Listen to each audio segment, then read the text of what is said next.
Hey guys, tonight we're taking a slightly unusual journey as we discover why Gen Z culture is, in some surprisingly familiar ways, basically medieval China.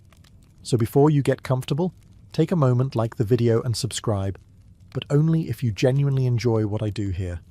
And let me know in the comments where you're tuning in from and what time it is for you. It's always fascinating to see who's joining us from around the world. Now, dim the lights, maybe turn on a fan for that soft background hum, and let's ease into tonight's journey together. Picture yourself waking up in Kaifeng during the Song dynasty, one of the largest and most vibrant cities on Earth. The sun has barely risen, yet the streets are already buzzing with life.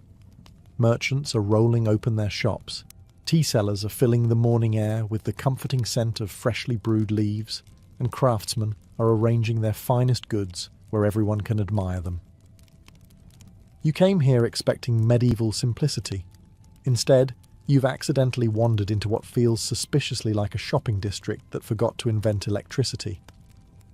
If you thought people 1,000 years ago spent every waking moment worrying about famine, invading armies, or whether their roof was leaking, you're only partly right.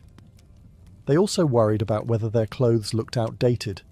Welcome to medieval China, where trends spread almost as quickly as gossip, and where keeping up appearances could be nearly a full-time occupation. The Song dynasty was one of history's great urban civilizations. Its cities were home to merchants, officials, scholars, artists, craftsmen, and countless ambitious young people hoping to improve their place in society. Everyone wanted to stand out, but preferably in exactly the same fashionable way as everyone else. Sound familiar? Whenever a new style appeared in the capital, people noticed. Travellers carried stories between cities. Merchants brought the newest fabrics. Printed books and illustrated manuals introduced fresh ideas. Before long, people hundreds of miles away wanted exactly the same thing. It was social media without the media. Instead of refreshing your phone every 3 minutes, you refreshed your wardrobe every few months. Fashion changed constantly. Sleeves became wider, then narrower. Hats evolved. Hairstyles shifted.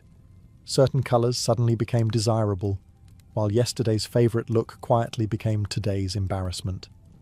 Imagine spending a month's wages on a beautiful robe, only to discover that everyone has decided longer sleeves are now in fashion. Medieval disappointment hit just as hard. Naturally, not everyone could afford genuine luxury. Silk remained expensive, but talented tailors produced clever alternatives for customers who wanted to look wealthy from a respectable distance. History reminds us that inspired by luxury has always been an excellent business model. Your home mattered too. A carefully chosen porcelain vase, elegant lacquer furniture, or a beautifully painted screen quietly announced that you were a person of culture. You didn't have to tell visitors you had excellent taste. You simply positioned your expensive ceramics where absolutely everyone could accidentally notice them. Books played a surprisingly large role in all this. Thanks to advances in woodblock printing, poems, paintings, stories, and fashionable ideas circulated farther than ever before. A respected scholar could influence thousands of people he'd never meet. In modern terms, he was an influencer whose biggest concern wasn't the algorithm. It was whether his brushstrokes looked elegant enough. Of course, if you lived in a remote farming village, trends arrived much more slowly. Your biggest fashion decision might involve choosing the least patched tunic before visiting the market. But in the great cities, staying informed mattered. Knowing what was fashionable signaled that you were educated, connected, and perhaps moving upward in society. As you wander through Kaifeng's crowded streets, you'll quickly realize something rather amusing. Replace printed scrolls with smartphones, substitute market squares for social media feeds, and exchange silk robes for designer sneakers, and the whole scene begins to feel remarkably familiar. The technology has changed dramatically. Human beings, on the other hand, seem to have updated far less often. So you've managed to buy a fashionable robe, your porcelain vase is strategically displayed where every visitor can admire it, and you've memorized a few poems in case someone unexpectedly starts quoting literature over tea. Congratulations, You've officially entered medieval China's version of trying to look interesting. But here's the problem. Trends don't create themselves. Someone has to convince everyone else that a particular hairstyle, painting, poem, or way of drinking tea is suddenly the greatest thing since cooked rice. Enter the influencers. Only they weren't filming 30-second videos. They were writing poetry. In medieval China, especially during the Song dynasty, celebrities certainly existed. Famous poets, painters, calligraphers, musicians, and scholars attracted enormous admiration. Their work was copied, discussed, collected, and sometimes obsessed over by complete strangers. If a celebrated poet praised a scenic mountain, people suddenly wanted to visit it. If an admired painter developed a new artistic style, younger artists eagerly imitated it. Apparently, following your favourite creator has always been part of the human experience. Scholars occupied a particularly curious position. Passing the imperial examinations transformed ordinary young men into respected members of society. Successful scholars didn't just gain government jobs, they became cultural trendsetters. Their handwriting was admired. Their opinions carried weight. Even their taste in tea, gardens, and music could influence wealthy families trying to appear sophisticated. Imagine becoming famous because your handwriting looked especially elegant. Actually, don't. Your wrist already hurts just thinking about it. Artists enjoyed similar prestige. Wealthy collectors competed to purchase celebrated paintings or examples of beautiful calligraphy. Owning an authentic work by a famous master wasn't simply decoration.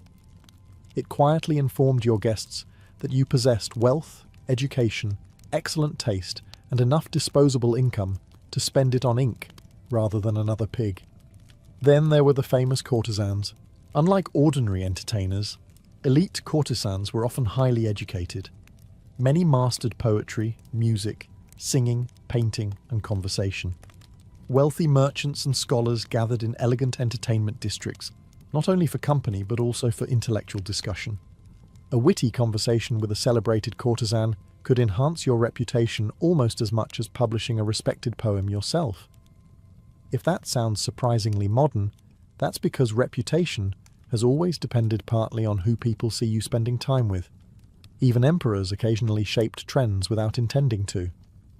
A ruler's preferences for certain paintings, ceramics, gardens, or fashions often inspired imitation throughout the empire. When the most powerful man in China decided something looked elegant, very few people rushed to disagree. It was an early lesson in influencer marketing, except the influencer also happened to command several 100,000 soldiers. As you walk through Kaifeng, you'll notice that everyone seems to be watching someone else. Scholars admire famous poets. Merchants copy successful officials. Young artists imitate celebrated masters. The platforms may have changed. The followers never really did. By now you've accepted that medieval China had influencers, trendsetters, and enough social pressure to make you second-guess your wardrobe before leaving the house. Unfortunately for your wallet, we're only getting started. If you imagined everyone wearing the same plain robe for decades, history has another surprise waiting. Fashion in medieval China was anything but frozen in time. Styles changed, tastes evolved, and people paid close attention to who was wearing what. Entire industries thrived because someone, somewhere, decided last year's sleeves suddenly looked embarrassingly old-fashioned. You sigh, glance down at your perfectly respectable robe, and immediately wonder whether you've become unfashionable during breakfast. The Song dynasty was an era of extraordinary prosperity. Trade flourished, cities expanded, and workshops produced textiles of remarkable quality. Silk remained the gold standard, but cotton, hemp, and fine woven fabrics offered alternatives for different budgets. Wealthy citizens often owned numerous outfits designed for different occasions, seasons, and ceremonies, because apparently one robe simply wasn't enough to survive medieval society. Colour mattered just as much as the fabric itself. Bright dyes, elegant embroidery, and carefully chosen accessories helped distinguish social status. Certain colours and designs were even restricted by law. The emperor wasn't particularly enthusiastic about ordinary citizens dressing like they ruled the empire. Probably a reasonable policy. Clothing also communicated your profession and education. A scholar looked different from a merchant.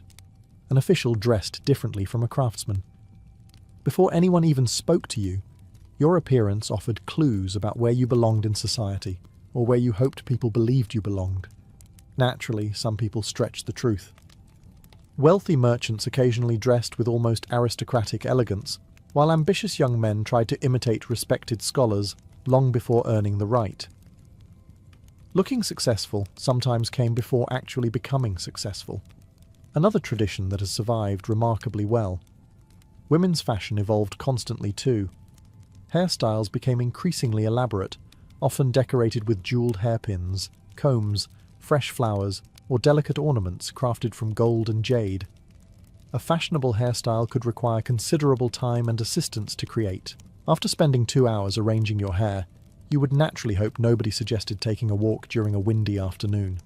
Footwear, belts, hats, fans, and jewellery all completed the outfit.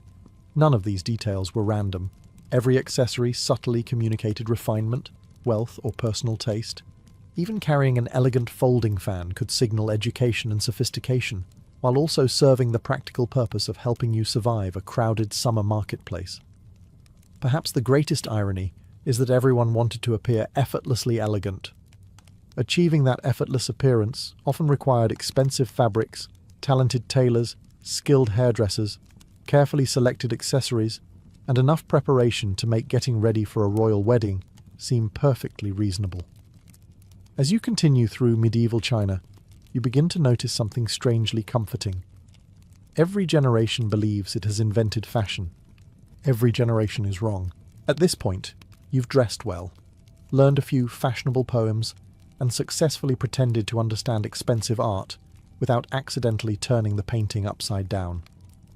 Now comes the real challenge: getting a job.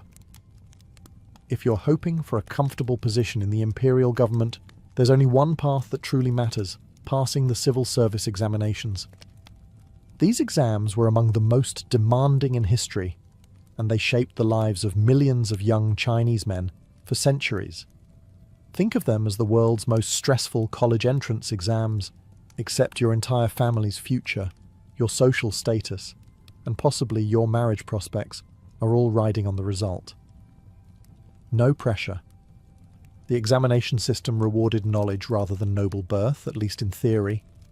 If you mastered the Confucian classics, wrote elegant essays, and demonstrated exceptional reasoning, you could rise from an ordinary family to become a respected government official.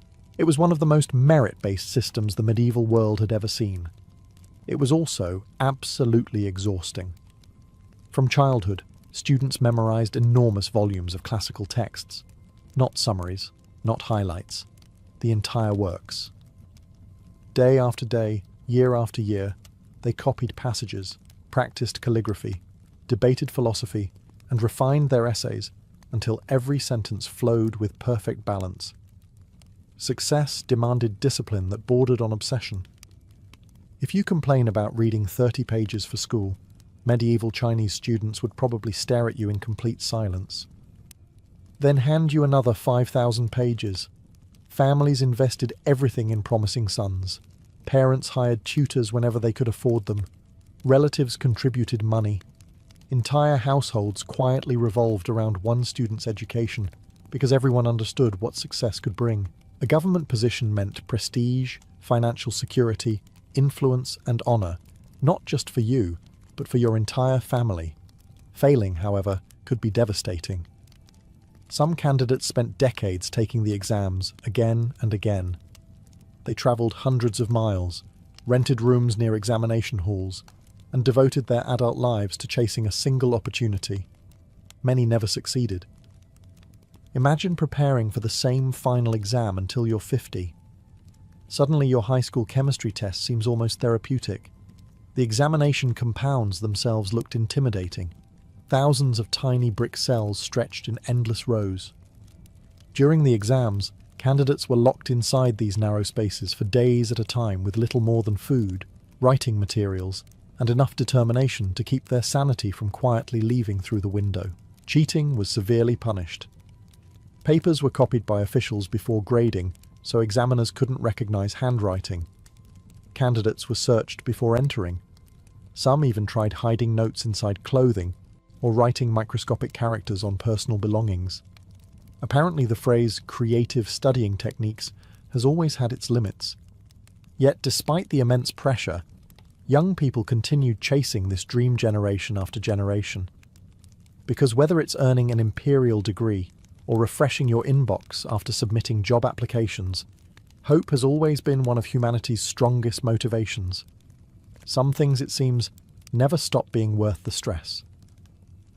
After surviving the imperial examinations, or, more realistically, surviving another week of preparing for them, you begin to notice something curious. People keep staring at your handwriting. Not your face, not your clothes, your handwriting. Welcome to medieval China, where your penmanship could say more about you than your entire personality. In the Song dynasty, beautiful calligraphy wasn't simply considered neat writing. It was one of the highest forms of artistic expression, a reflection of your education, discipline, temperament, and moral character. A few strokes of a brush could convince people that you were wise, refined, patient, and worthy of respect, or that you desperately needed more practice. Imagine applying for your dream job today, only for the interviewer to reject you because the letter G looked slightly overconfident. That isn't far from how seriously calligraphy was taken. Every educated person spent years learning how to hold the brush correctly. The amount of ink mattered. The pressure mattered. The speed mattered. Even the pauses between strokes mattered. Writing wasn't rushed. Every movement was expected to look deliberate and controlled. If you sneezed halfway through a character, history was unlikely to remember it as your finest work. Masters developed recognizable styles that students eagerly copied. Some handwriting appeared bold and energetic, while others favoured elegance and restraint. Collectors admired famous examples almost the way people today admire original paintings or signed memorabilia. Owning a piece written by a celebrated calligrapher instantly elevated your cultural status.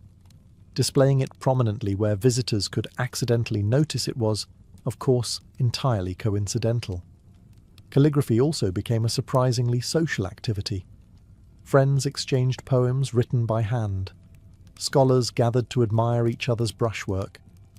A beautifully written letter carried emotional weight that went beyond the words themselves. Even an ordinary message became memorable if written with exceptional skill. In many ways, your handwriting became your personal brand. Before anyone met you, they might already know your reputation through your essays, poems, or letters circulating among scholars. A graceful script suggested careful thinking and refined taste. Sloppy writing suggested, well, perhaps a little less refinement. Harsh? Possibly. But remember, these were people who believed self-discipline revealed itself in almost everything you did.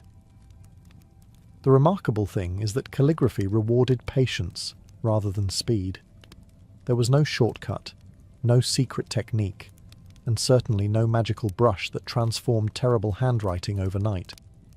Improvement came from repeating the same movements thousands upon thousands of times until they became second nature.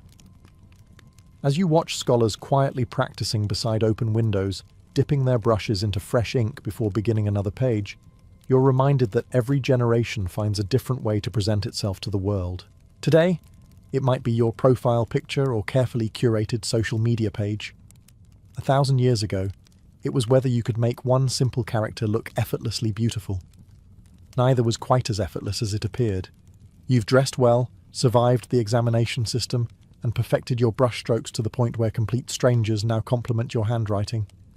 Naturally, it's time to find out what everyone is saying about everyone else. For that, you head to the nearest tea house. If medieval China had a social media feed, it probably smelled faintly of jasmine. Tea houses were everywhere, especially during the Song dynasty. They welcomed merchants closing deals, scholars debating philosophy, travellers exchanging stories, artists seeking inspiration, and ordinary people who simply wanted a pleasant place to sit for a while.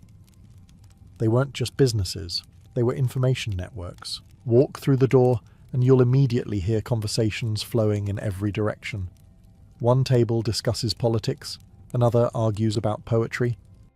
Across the room, merchants debate silk prices, while a traveller casually mentions strange customs from a province hundreds of miles away. Within an hour, you've learned 3 new recipes, 2 business opportunities, and at least 5 scandals involving people you've never met. Some things never lose their appeal. News travelled surprisingly fast through these gathering places. Before newspapers became widespread, information often spread by conversation. Travellers carried stories from distant regions. Officials discussed recent government decisions. Merchants shared rumours about changing markets. Of course, not every story was entirely accurate. Someone always knew someone whose cousin had personally witnessed something extraordinary. Whether that cousin actually existed remained wonderfully unclear. Tea itself became an experience rather than simply a drink.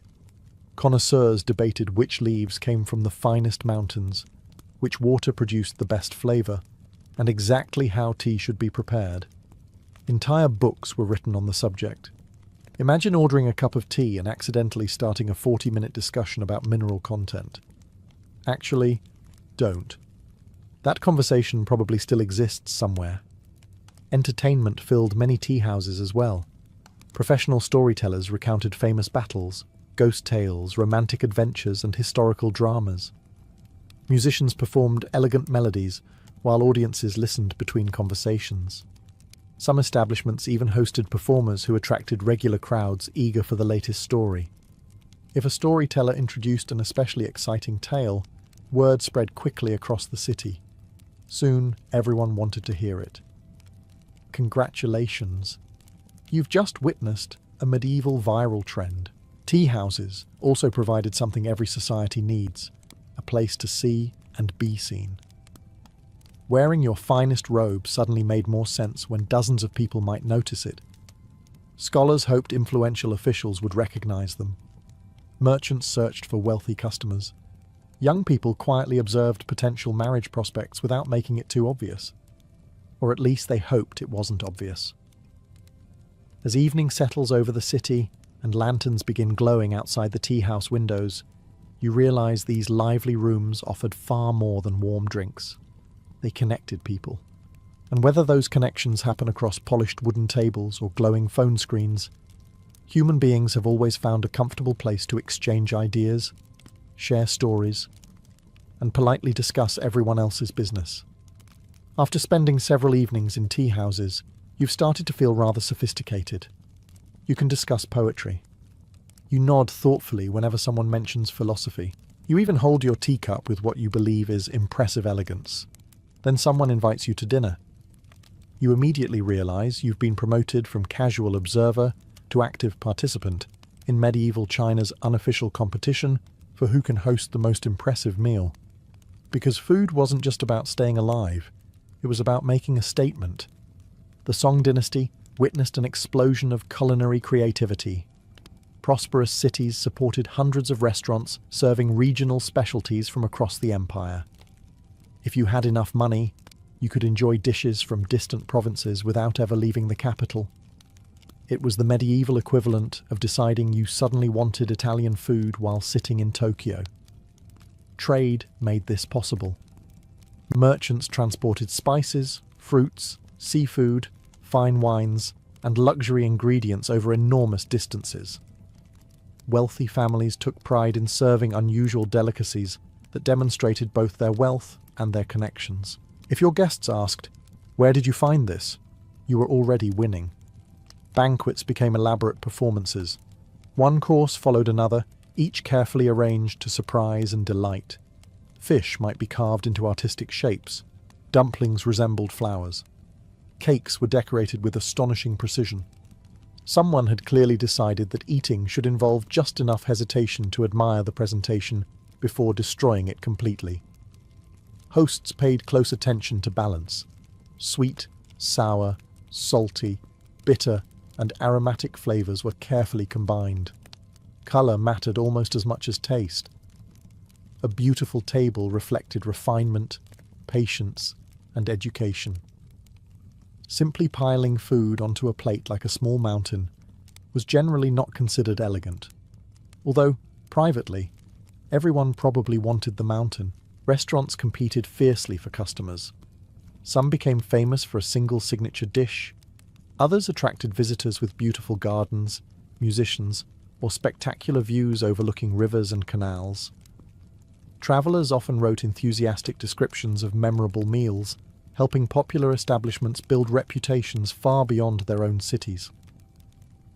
Apparently, 5-star reviews existed long before stars became part of the rating system. Even ordinary people enjoyed following food trends whenever they could afford them. Seasonal treats became highly anticipated. New cooking techniques spread between regions. Families experimented with recipes they had heard about from travelers or read in printed collections. Food was entertainment. Food was conversation. Food was culture. Of course, not everyone shared in this abundance. Farmers and poorer labourers continued eating simple meals centred on rice, millet, vegetables, and whatever protein they could obtain. The luxurious banquets of wealthy officials belonged to a different world entirely. Still, whether your dinner consisted of an extravagant feast or a humble bowl of noodles, one thing remained remarkably familiar. People loved discovering exciting new foods, and they loved telling everyone else where they had eaten even more. Some traditions, it seems, are simply too delicious to disappear. After attending fashionable dinners, sipping expensive tea, and pretending you completely understood abstract poetry, you've discovered one final requirement for becoming truly sophisticated. You need stuff. Not useful stuff. Interesting stuff. Welcome to the wonderfully expensive hobby of collecting. In medieval China, especially during the Song dynasty, collecting beautiful objects became something of an obsession among scholars, wealthy merchants, and government officials.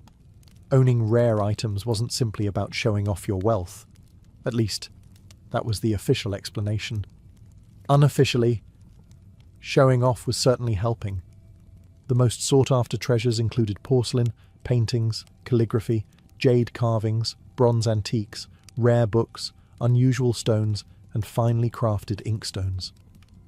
A single object could become famous if people believed it had once belonged to a celebrated poet or respected emperor, because apparently history's oldest marketing strategy is simply saying, "A famous person touched this." Scholars spent years searching for the perfect painting, or the most elegant ceramic bowl. They discussed tiny details that most people would never notice: the colour of the glaze, the balance of a brushstroke, the texture of polished jade. You stare politely at a small porcelain cup while everyone around you nods with admiration. It looks very cup-shaped. Fortunately, nobody asks for your opinion. Some collectors became experts capable of identifying genuine masterpieces from clever imitations. Others were considerably less successful. Forgers quickly realized that wealthy people were willing to pay extraordinary sums for rare antiques. Before long, workshops were producing convincing copies of ancient bronzes and ceramics. Buyers proudly displayed their 200-year-old treasure, occasionally unaware that it had been completed sometime around last Tuesday. Counterfeit collectibles have been disappointing optimistic buyers for centuries. Collecting wasn't always a solitary hobby either. Friends gathered to admire each other's newest acquisitions, compare paintings, exchange books, and debate which artist deserved greater recognition. These meetings became social events where conversation flowed almost as freely as the tea. Naturally, everyone tried very hard to appear completely relaxed about owning incredibly rare objects. "Oh, this old painting. I almost forgot I had it." You absolutely did not forget you had it. Books became prized possessions as well. Thanks to advances in printing, more people could build personal libraries than ever before. Owning shelves filled with history, philosophy, poetry, and science quietly demonstrated both education and curiosity. Visitors immediately noticed. Conveniently, the shelves were usually positioned where visitors could hardly miss them. At this point, you've managed to look fashionable, speak intelligently about poetry, survive several tea house debates, and perhaps even exchange a few meaningful glances with someone across a lantern-lit garden. You feel like you're fitting in. Then your host casually invites you to visit his home. Within about 30 seconds, you realise you've been outclassed. Because in medieval China, success wasn't always announced with words.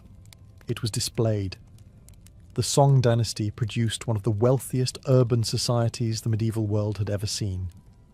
Trade flourished, businesses expanded, and successful merchants accumulated fortunes that rivaled those of old aristocratic families. Naturally, everyone wanted others to know they were doing well, preferably without appearing too eager. This delicate balancing act became an art form. A respected scholar's home might contain elegant wooden furniture, carefully arranged paintings, polished bronze vessels, shelves filled with books, and a small indoor garden designed to create an atmosphere of effortless refinement. The key word being effortless, because nothing says effortless quite like spending several months planning exactly where to place a flower pot.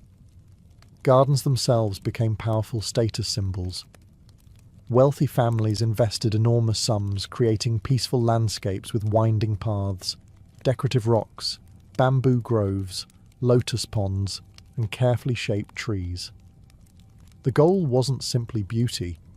It was creating a place that suggested its owner possessed enough wealth to spend valuable land on something other than growing food. An impressive luxury in any century.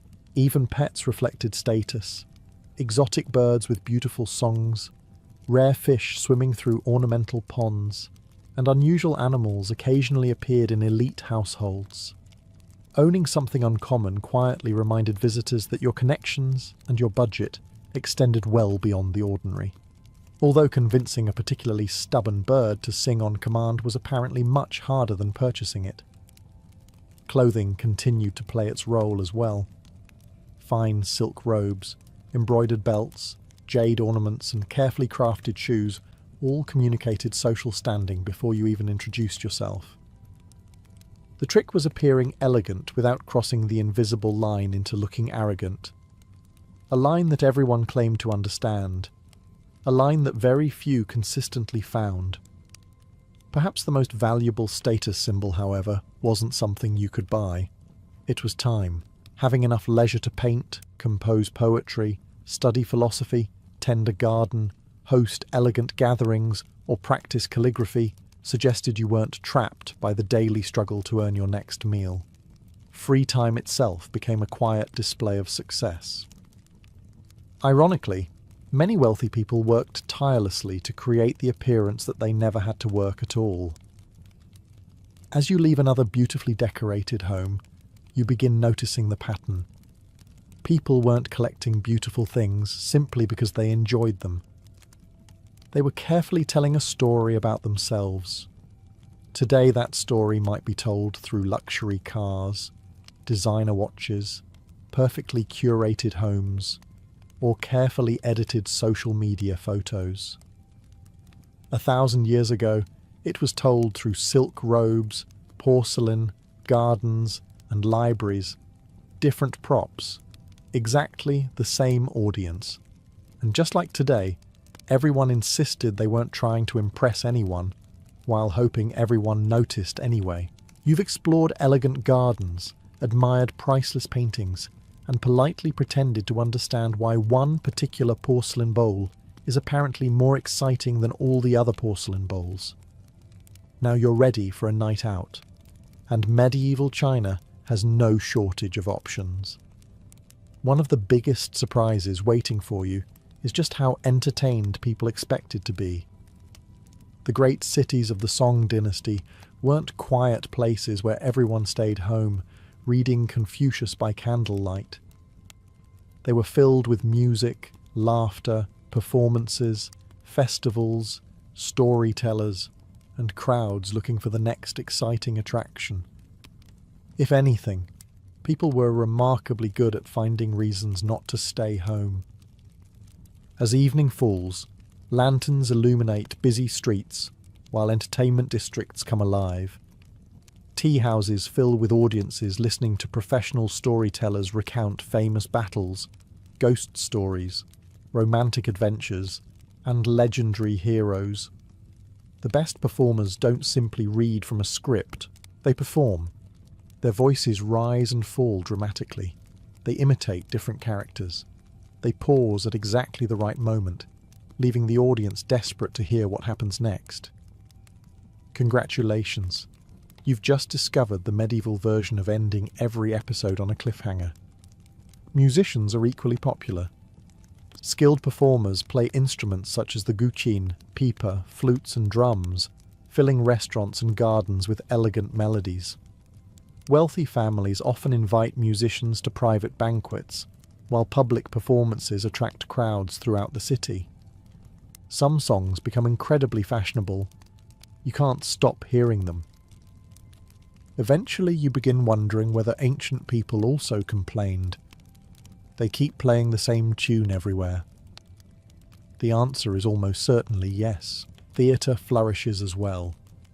Early forms of Chinese opera combine music, dance, colourful costumes, comedy, and dramatic storytelling into unforgettable performances. Audiences cheer for heroes, laugh at clever servants, and eagerly discuss memorable scenes long after the actors leave the stage. If one production becomes especially successful, everyone wants tickets. Apparently sold-out shows existed long before online booking systems found creative ways to crash. Acrobats and street performers gather wherever crowds assemble. Jugglers toss impossible numbers of objects into the air. Skilled martial artists demonstrate astonishing techniques.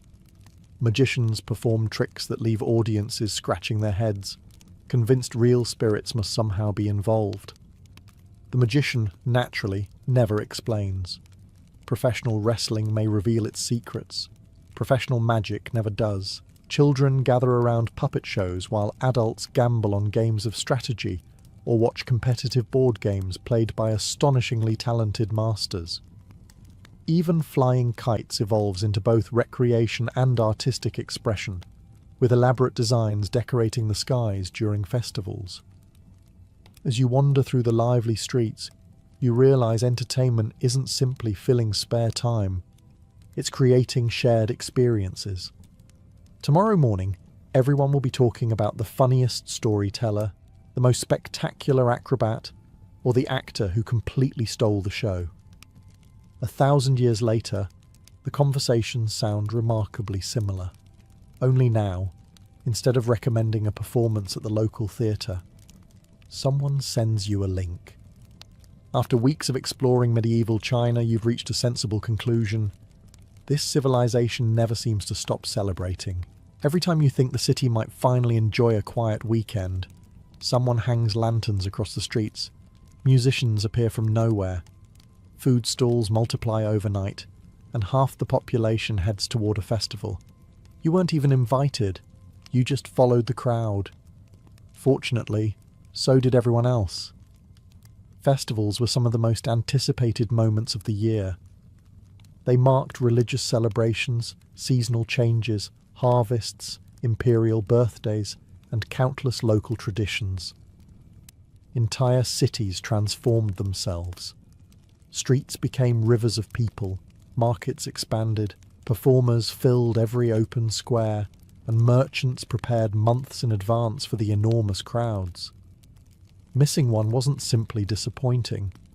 It meant spending the next several weeks listening to everyone else describe how amazing it was.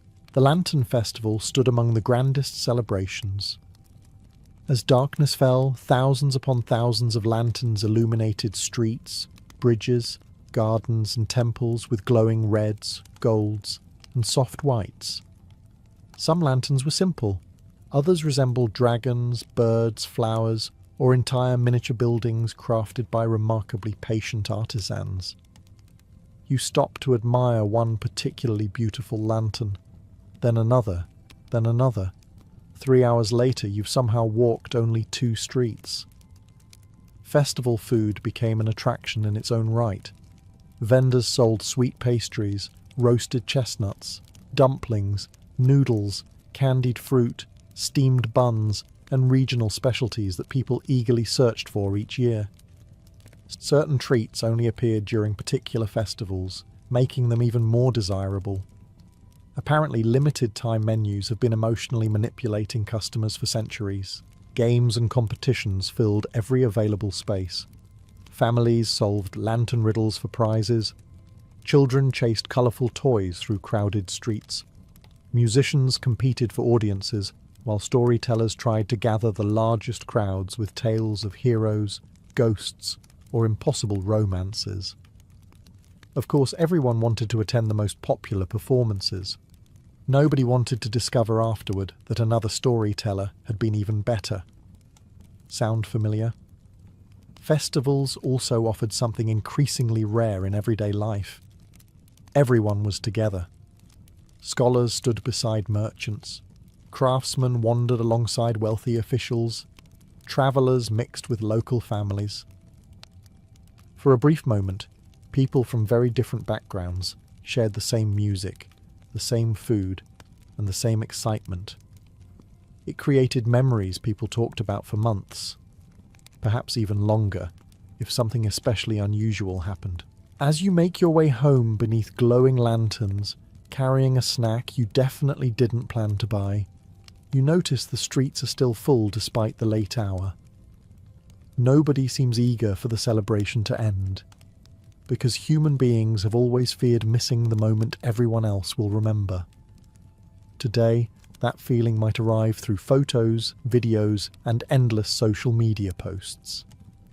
1,000 years ago, it arrived when your neighbour cheerfully began a sentence with, "You should have been there," and somehow made those 4 words feel like the greatest tragedy of the entire dynasty. After attending enough banquets, festivals, and tea houses, you've started recognising familiar faces around the city. The famous poet, the respected scholar, the wealthy merchant with the impressive garden, the man who insists every conversation somehow returns to his porcelain collection. Then one morning, everyone is talking about someone else.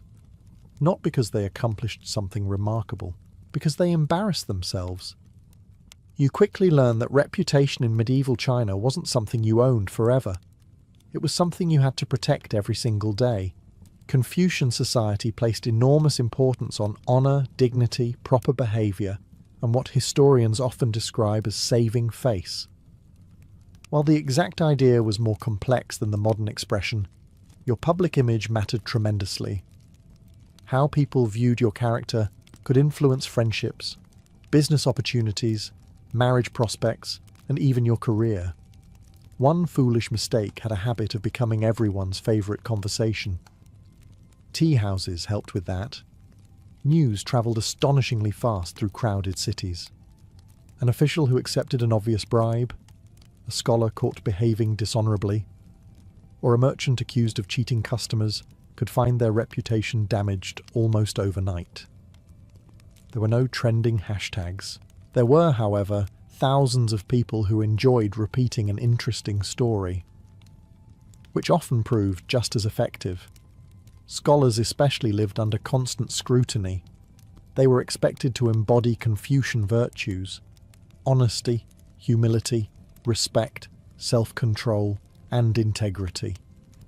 Passing the imperial examinations earned admiration, but it also meant people expected exemplary behaviour. Imagine finally achieving your dream job, only to discover everyone now expects you to be morally flawless. That sounds exhausting. Public criticism wasn't always official. Friends, neighbours, colleagues, and local communities quietly judged behaviour every day. Gossip acted as an invisible form of social pressure. Nobody wanted to become known as dishonest, arrogant, irresponsible, or lacking proper manners. And once a reputation formed, changing it could take years. Literature often reinforced these values. Plays, poems, and popular stories praised loyal friends, faithful spouses, honest officials, and selfless heroes, while greedy or corrupt characters usually received endings that served as gentle reminders not to imitate them. History had surprisingly little patience for villains who refused to learn their lesson. Of course, rumours weren't always fair. Sometimes stories grew larger every time they were retold. A small misunderstanding became a dramatic scandal after passing through enough conversations. By the time the tale reached the other side of the city, even the original participants might struggle to recognize it. Apparently, exaggeration has enjoyed remarkable historical consistency. As you continue walking through the busy streets, you begin noticing that people are constantly managing how others perceive them. They choose their words carefully, behave respectfully in public, dress appropriately, and avoid unnecessary conflict whenever possible. Not because they were pretending to be someone else, because reputation was one of the few possessions that couldn't simply be purchased once it was lost. Whether it's medieval gossip spreading through tea houses, or modern opinions spreading across the internet, one lesson remains surprisingly unchanged. People may forget what you wore. They rarely forget what they heard about you. By now, you've probably reached an unavoidable conclusion. Medieval China feels surprisingly modern. People followed trends. They obsessed over reputation. They chased careers, collected expensive hobbies, worried about relationships, and attended every festival they could find. Surely, you think, there must be one major difference. Then you overhear an elderly scholar complaining about young people, and suddenly, everything makes perfect sense. Every generation in medieval China believed the next one was changing too quickly. Older scholars often grumbled that young students cared more about appearances than genuine learning. They worried that fashionable clothes, elegant parties, and popular entertainment distracted people from serious study.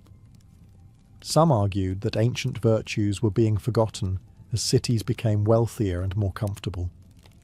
Apparently, kids these days is one of humanity's oldest surviving traditions. Confucian thinkers regularly encouraged young people to practice humility, discipline, and respect for elders. Those ideals had existed for centuries, but every new generation had to hear them all over again.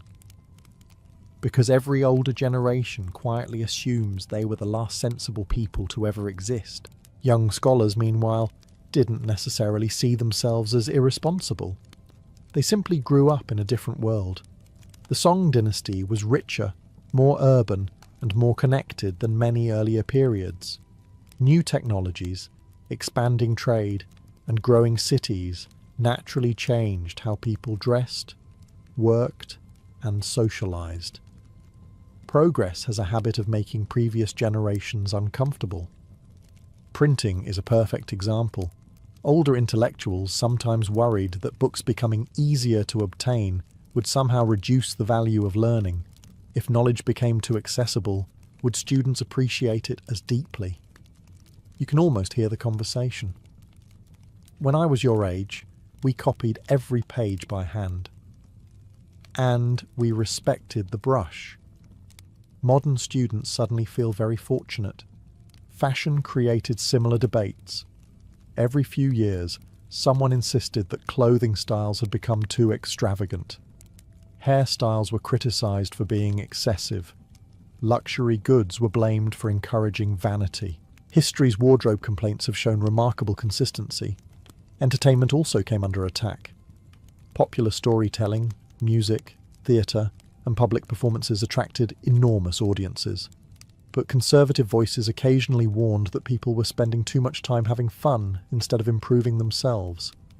Imagine being told you're enjoying yourself incorrectly. Some criticisms were undoubtedly reasonable. Rapid economic growth created inequality, encouraged excessive spending, and tempted some people to pursue status over character. Every prosperous society faces those challenges. Others, however, sound remarkably familiar because they were less about facts and more about nostalgia. Every generation remembers its youth a little more fondly than it probably deserves. As you prepare to leave medieval China, one final realization quietly settles in. Throughout history, young people have embraced new ideas, while older generations have worried about where those ideas might lead. Neither side has ever completely stopped doing either, which means that if someone transported a Song dynasty scholar into the 21st century, he would probably spend about 15 minutes trying to understand your smartphone. And the next 3 hours explaining why your generation reads far too little and spends entirely too much time looking at it. As your journey through medieval China comes to an end, you take one last walk through the streets of Kaifeng. The tea houses are full, merchants are calling out to customers, students hurry past with books tucked under their arms. A famous storyteller is already drawing a crowd. Somewhere nearby, a wealthy collector is proudly showing off a porcelain vase he absolutely insists he bought because he appreciates the craftsmanship. Not because he wanted everyone else to admire it. Certainly not. When you first arrived, comparing Gen Z to medieval China probably sounded ridiculous. After all, one world runs on artificial intelligence, smartphones, and high-speed internet. The other relied on horses, handwritten letters, and candlelight. But once you look beyond the technology, the similarities become surprisingly difficult to ignore. People wanted to belong. They followed trends because trends helped them feel connected. They admired influential figures because everyone looks for people worth imitating. They carefully presented themselves to the world, hoping others would see them in the best possible light. They worried about what people thought. They celebrated new fashions. They stressed over exams. They obsessed over hobbies. They searched for love. They argued about politics. They collected things they probably didn't need. And yes, they occasionally spent far too much money trying to impress people they didn't even like.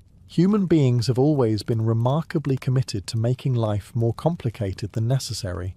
It's tempting to believe every generation is completely unique. We often hear that today's young people are unlike anyone who came before them, that social media changed everything, that modern life created entirely new behaviours. History gently disagrees. The platforms changed, the speed changed, the technology changed. The people, not nearly as much. The desire to fit in, to stand out, to build a reputation, to chase success, and to find a community stretches back thousands of years.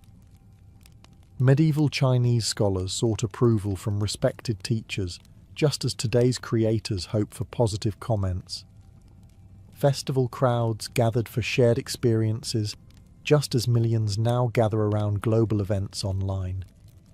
Famous poets influenced fashion just as celebrities influence it today. The stage became larger. The audience became global. The performance itself remained surprisingly familiar. Perhaps that's the most comforting lesson history has to offer. Every generation believes it's living through completely unprecedented times. Every generation invents new tools, new styles, and new ways of communicating.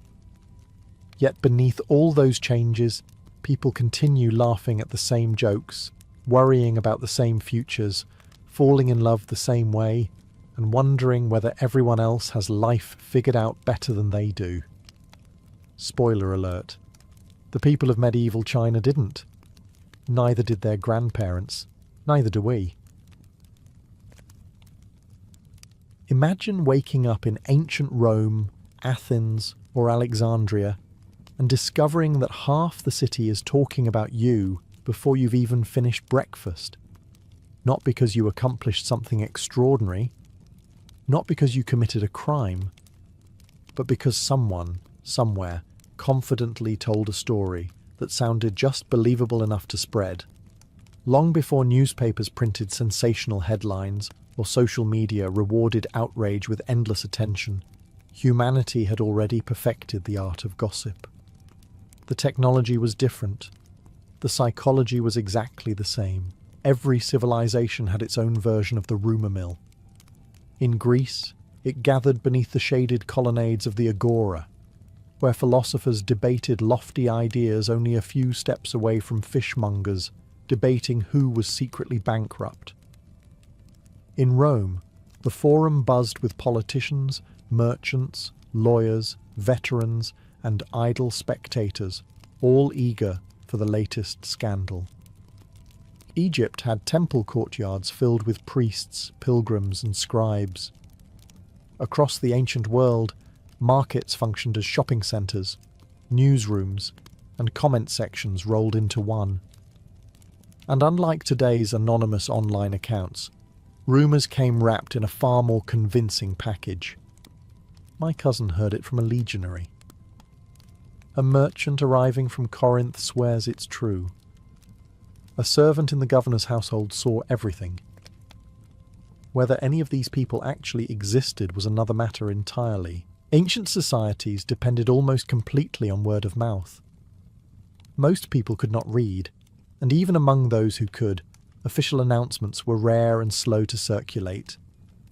If 20 travellers arrived from another city carrying the same exciting story, very few listeners stopped to ask whether all 20 had simply copied the first storyteller. After all, exciting stories travel much faster than accurate ones. Human beings have always preferred a dramatic explanation over a boring fact. The senator quietly retired because of poor health is respectable enough. The senator was poisoned after insulting the emperor's mistress, guarantees a crowd before lunchtime. You might think educated people were immune to this. They were not. Some of history's greatest philosophers repeated colourful rumours without much investigation. Historians often included outrageous tales simply because they were too entertaining to ignore. Even Roman emperors employed professional rumour campaigns to shape public opinion. Character assassination was not merely casual entertainment. It became a political weapon capable of toppling careers, destroying marriages, provoking riots, and sometimes ending lives. Because in the ancient world, your reputation often mattered more than the truth itself. And once a story escaped into a crowded marketplace, catching it again was about as easy as chasing a chicken through the streets of Rome while wearing formal toga. If any city in the ancient world deserved the title of gossip capital, Athens would have been a strong contender. It was a place where ideas changed civilizations, democracy was born, and citizens could spend hours discussing philosophy, politics, or whether their neighbour's son was secretly taking bribes. You might picture ancient Athens as a city filled entirely with wise old philosophers, calmly debating the meaning of life beneath marble columns. The reality was considerably noisier. The heart of the city was the agora, a sprawling marketplace that served as Athens' commercial, political and social centre. Farmers sold olives beside potters displaying fresh wares. Politicians argued with rivals, while merchants haggled over prices. Sailors returning from distant ports shared tales that grew more dramatic with every retelling. Somewhere nearby, Socrates might be questioning someone's understanding of justice while, just around the corner, two shopkeepers whispered that a prominent citizen had been seen leaving another man's wife a little too late in the evening. The Athenians loved conversation. Unfortunately, conversation did not always require evidence. Their democracy encouraged ordinary citizens to discuss public affairs, which meant politicians lived under constant public scrutiny.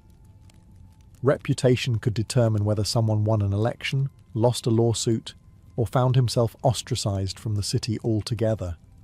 Every ambitious statesman understood that defeating an opponent with clever speeches was useful. Damaging his character before the speech even began was often even better.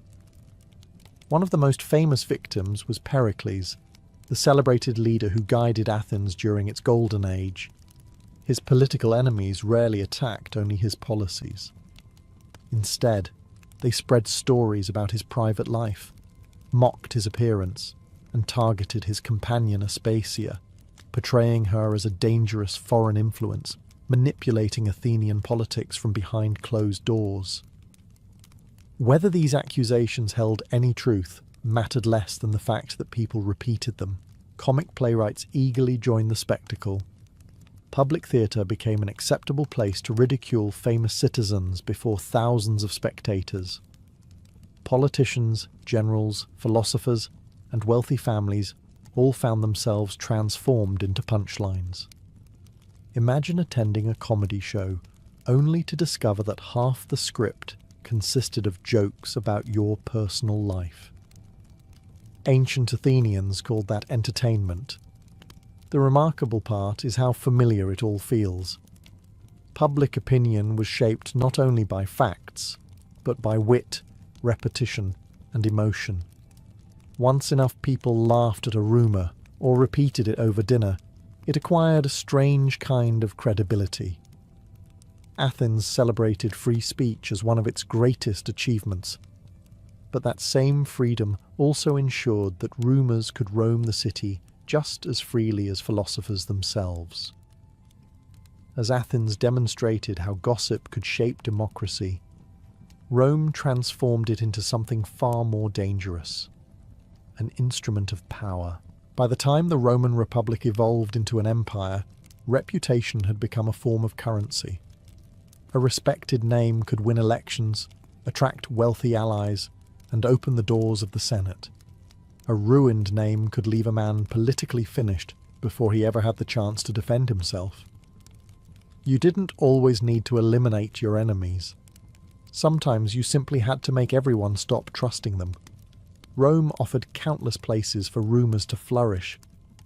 The Forum overflowed with lawyers arguing cases, merchants selling imported luxuries, veterans swapping war stories, and politicians giving speeches. Public baths served as enormous social clubs where men of every class relaxed for hours. Barbershops buzzed with conversation, taverns echoed with exaggerated tales, and servants carried snippets of overheard conversations from one wealthy household to another. Information travelled with astonishing speed. A senator might leave a private dinner believing his secrets were safe, only to discover the following morning that half the city seemed remarkably well informed. Political campaigns were especially vicious. Candidates rarely limited themselves to promoting their own achievements. Instead, they quietly encouraged stories, questioning an opponent's courage, honesty, family, or morals. Anonymous poems mocking public figures appeared overnight on walls. Satirical verses circulated through the streets. Nobody signed their name, but everyone knew exactly who was being targeted. The Romans even had a word for damaging someone's reputation through public insult and slander: fama. Originally, it simply meant report or reputation, but it could just as easily describe the invisible force carrying whispers across the city. The poet Virgil imagined fama as a terrifying winged creature covered in countless eyes, ears, and mouths. By day she watched everything. By night she flew through the darkness, spreading truth and lies with equal enthusiasm. It was one of history's most accurate metaphors for gossip. Roman historians understood this perfectly. Tacitus frequently noted that rumours surrounded emperors, generals, and noble families. Sometimes he admitted that the stories were impossible to verify, yet he recorded them anyway, because they revealed what people believed, or wanted to believe. That distinction mattered enormously. A false accusation repeated often enough could influence court decisions, military appointments, or even succession to the throne. Once public opinion shifted, facts struggled to catch up. The Romans built magnificent roads that connected an empire stretching across 3 continents. Along those same roads travelled soldiers, merchants, officials, and travellers carrying another valuable cargo. Not grain, not gold. Stories. And some of those stories proved far more destructive than any Roman legion. If ordinary Romans had to worry about neighbourhood gossip, emperors faced something far more relentless. Every meal, every marriage, every illness, every public appearance became raw material for rumours that spread across an empire of millions. The higher you climbed, the less privacy you possessed. An emperor might command dozens of legions and rule territories stretching from Britain to Egypt, yet he could still lose control of the story people told about him. Take Augustus, Rome's first emperor. He understood better than anyone that power depended not only on armies, but on image. After decades of bloody civil war, he carefully presented himself as a modest servant of the Republic rather than an absolute monarch. Coins displayed his face, poets praised his virtues, public monuments celebrated peace under his leadership. It was, in many ways, history's first great public relations campaign. His enemies responded with rumours. Some whispered that Augustus had manipulated his way to power through secret murders. Others claimed he quietly eliminated rivals while pretending to restore traditional Roman values. Whether true or exaggerated, these stories refused to disappear. Every successful ruler attracted suspicion almost as naturally as admiration. Things became even more dramatic under later emperors. Consider Tiberius. During the final years of his reign, he withdrew from Rome to the island of Capri. His absence created a vacuum, and rumours rushed in to fill it. Soon lurid tales spread describing extravagant feasts, bizarre cruelty, and shocking private behaviour. The historian Suetonius eagerly recorded many of these stories decades later. But here is the problem. How many actually happened? Modern historians remain deeply divided. Some accounts may contain kernels of truth. Others were likely invented by political enemies or embellished by writers who understood that scandal sells. After all, the emperor quietly spent the afternoon reviewing tax records, rarely survives the centuries. The emperor hosted an outrageous secret banquet overlooking the sea, tends to receive considerably more attention. Then came Nero, perhaps the greatest victim and beneficiary of Roman rumour. After the Great Fire of Rome in 64, whispers spread that Nero himself had ordered the city burned to make room for a magnificent new palace. Others claimed he stood watching the flames while performing songs about the fall of Troy. There is little reliable evidence that either story happened.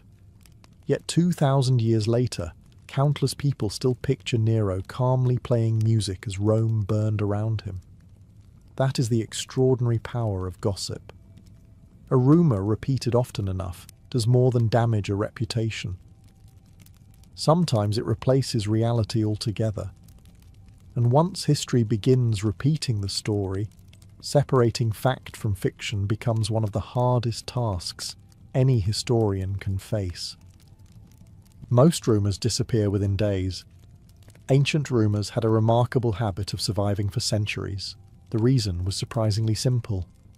In a world without recordings, photographs or interviews, later generations depended almost entirely on whatever earlier writers chose to preserve. If those writers disliked someone, their opinion often became history itself. You can almost imagine the scene.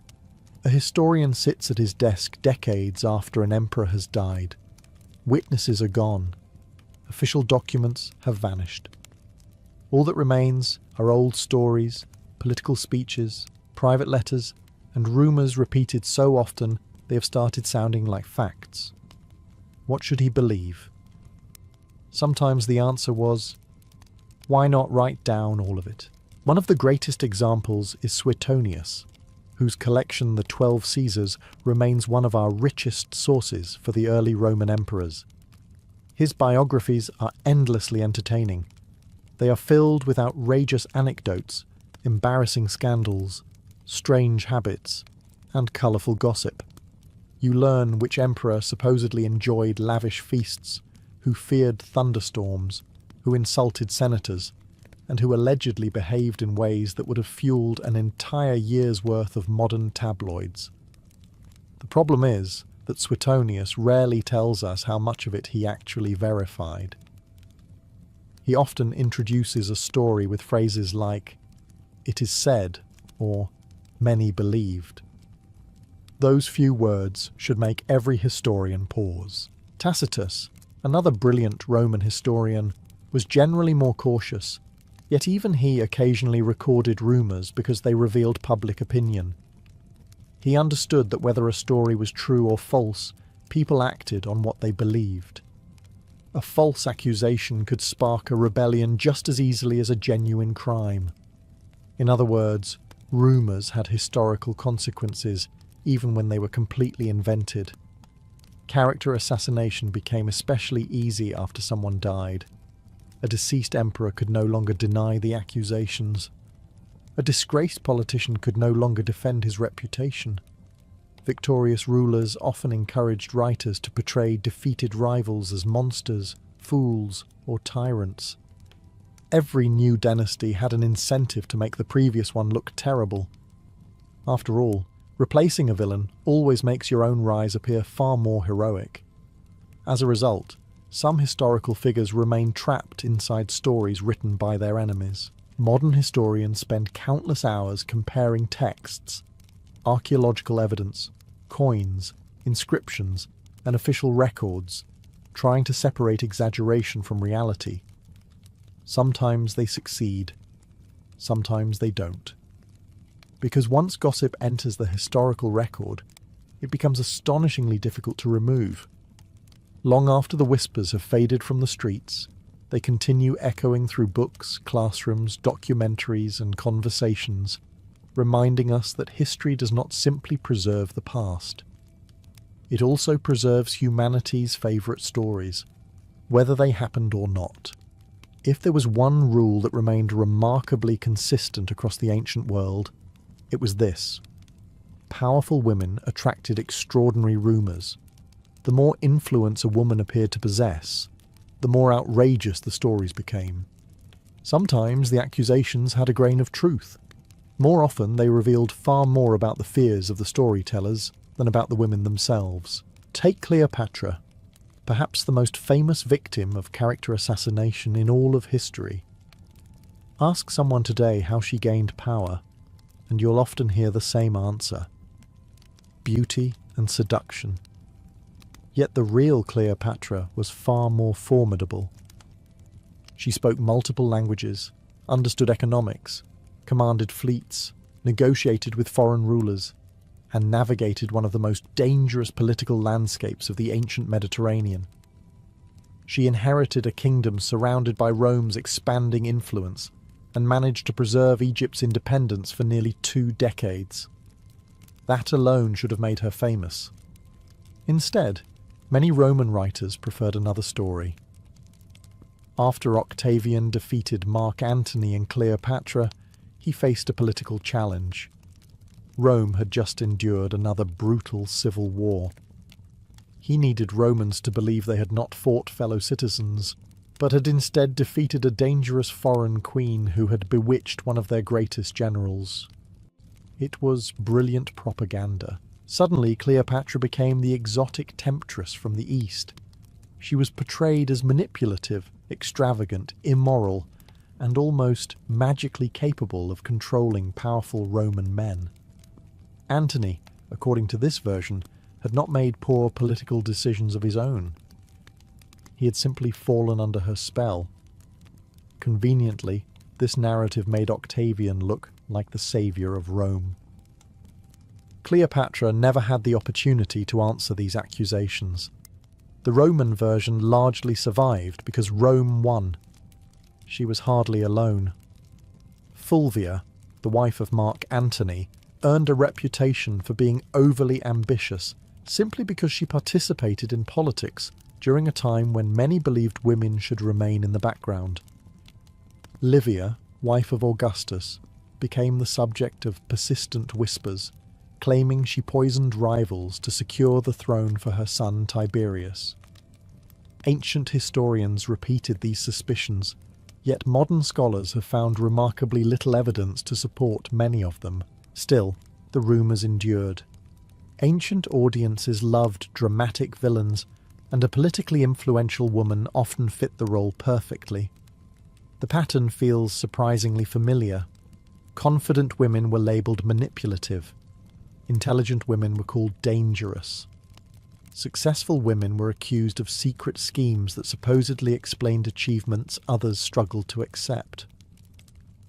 2,000 years later, historians continue untangling fact from fiction. But one truth is difficult to ignore.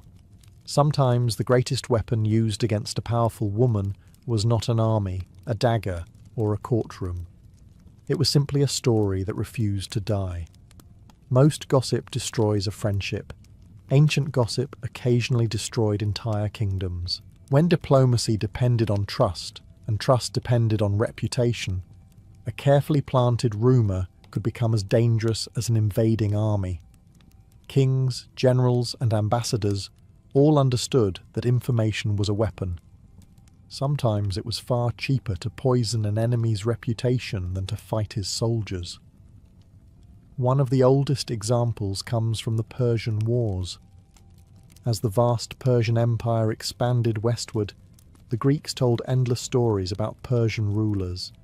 Kings like Xerxes were described as impossibly arrogant, endlessly luxurious, and surrounded by unimaginable wealth.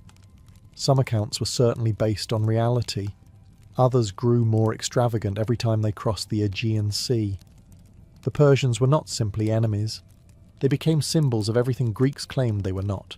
Meanwhile, Persian courts likely heard equally colourful stories about the quarrelsome Greek city-states. Tiny kingdoms constantly arguing among themselves hardly appeared capable of serious resistance. Underestimating an opponent often begins with believing flattering stories about yourself. Rumours also played a crucial role during the rise of Alexander the Great. As his armies marched deeper into Asia, stories travelled ahead of them. Some claimed Alexander was unstoppable because he descended from the hero Heracles. Others insisted he was the son of Zeus himself. In Egypt, priests welcomed him as the son of the god Amun, strengthening this extraordinary image. Did everyone literally believe he was divine?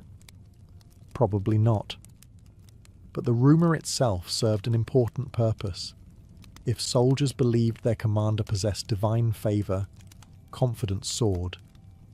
If enemies believed they faced a man protected by the gods, hesitation could spread before the battle even began. Perception became part of warfare.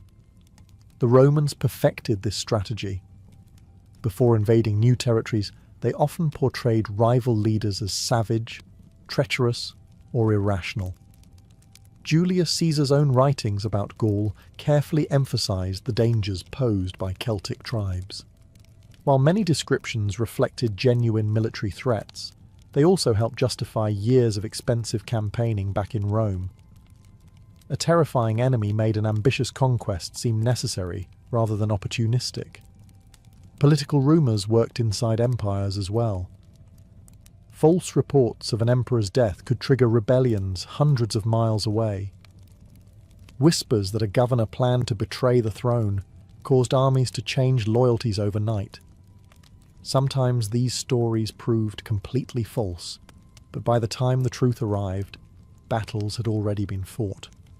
That may be the most remarkable thing about ancient rumours. They rarely needed to be true. They only needed enough people to believe them long enough to change history. Once swords were drawn and kingdoms marched to war, correcting the original story became almost irrelevant. By then, the damage had already become part of history itself. You might assume that after centuries of archaeological discoveries and careful historical research, most ancient rumours have finally been laid to rest. Not quite. Some of history's most famous facts are actually old pieces of gossip that have simply enjoyed an exceptionally long life. Take Nero. Ask almost anyone what he did while Rome burned, and you'll likely hear the same answer. He fiddled as flames consumed the city. There's just one small problem. The violin would not be invented for well over 1,000 years.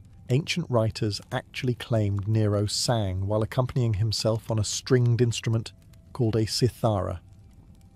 Even that story remains highly questionable.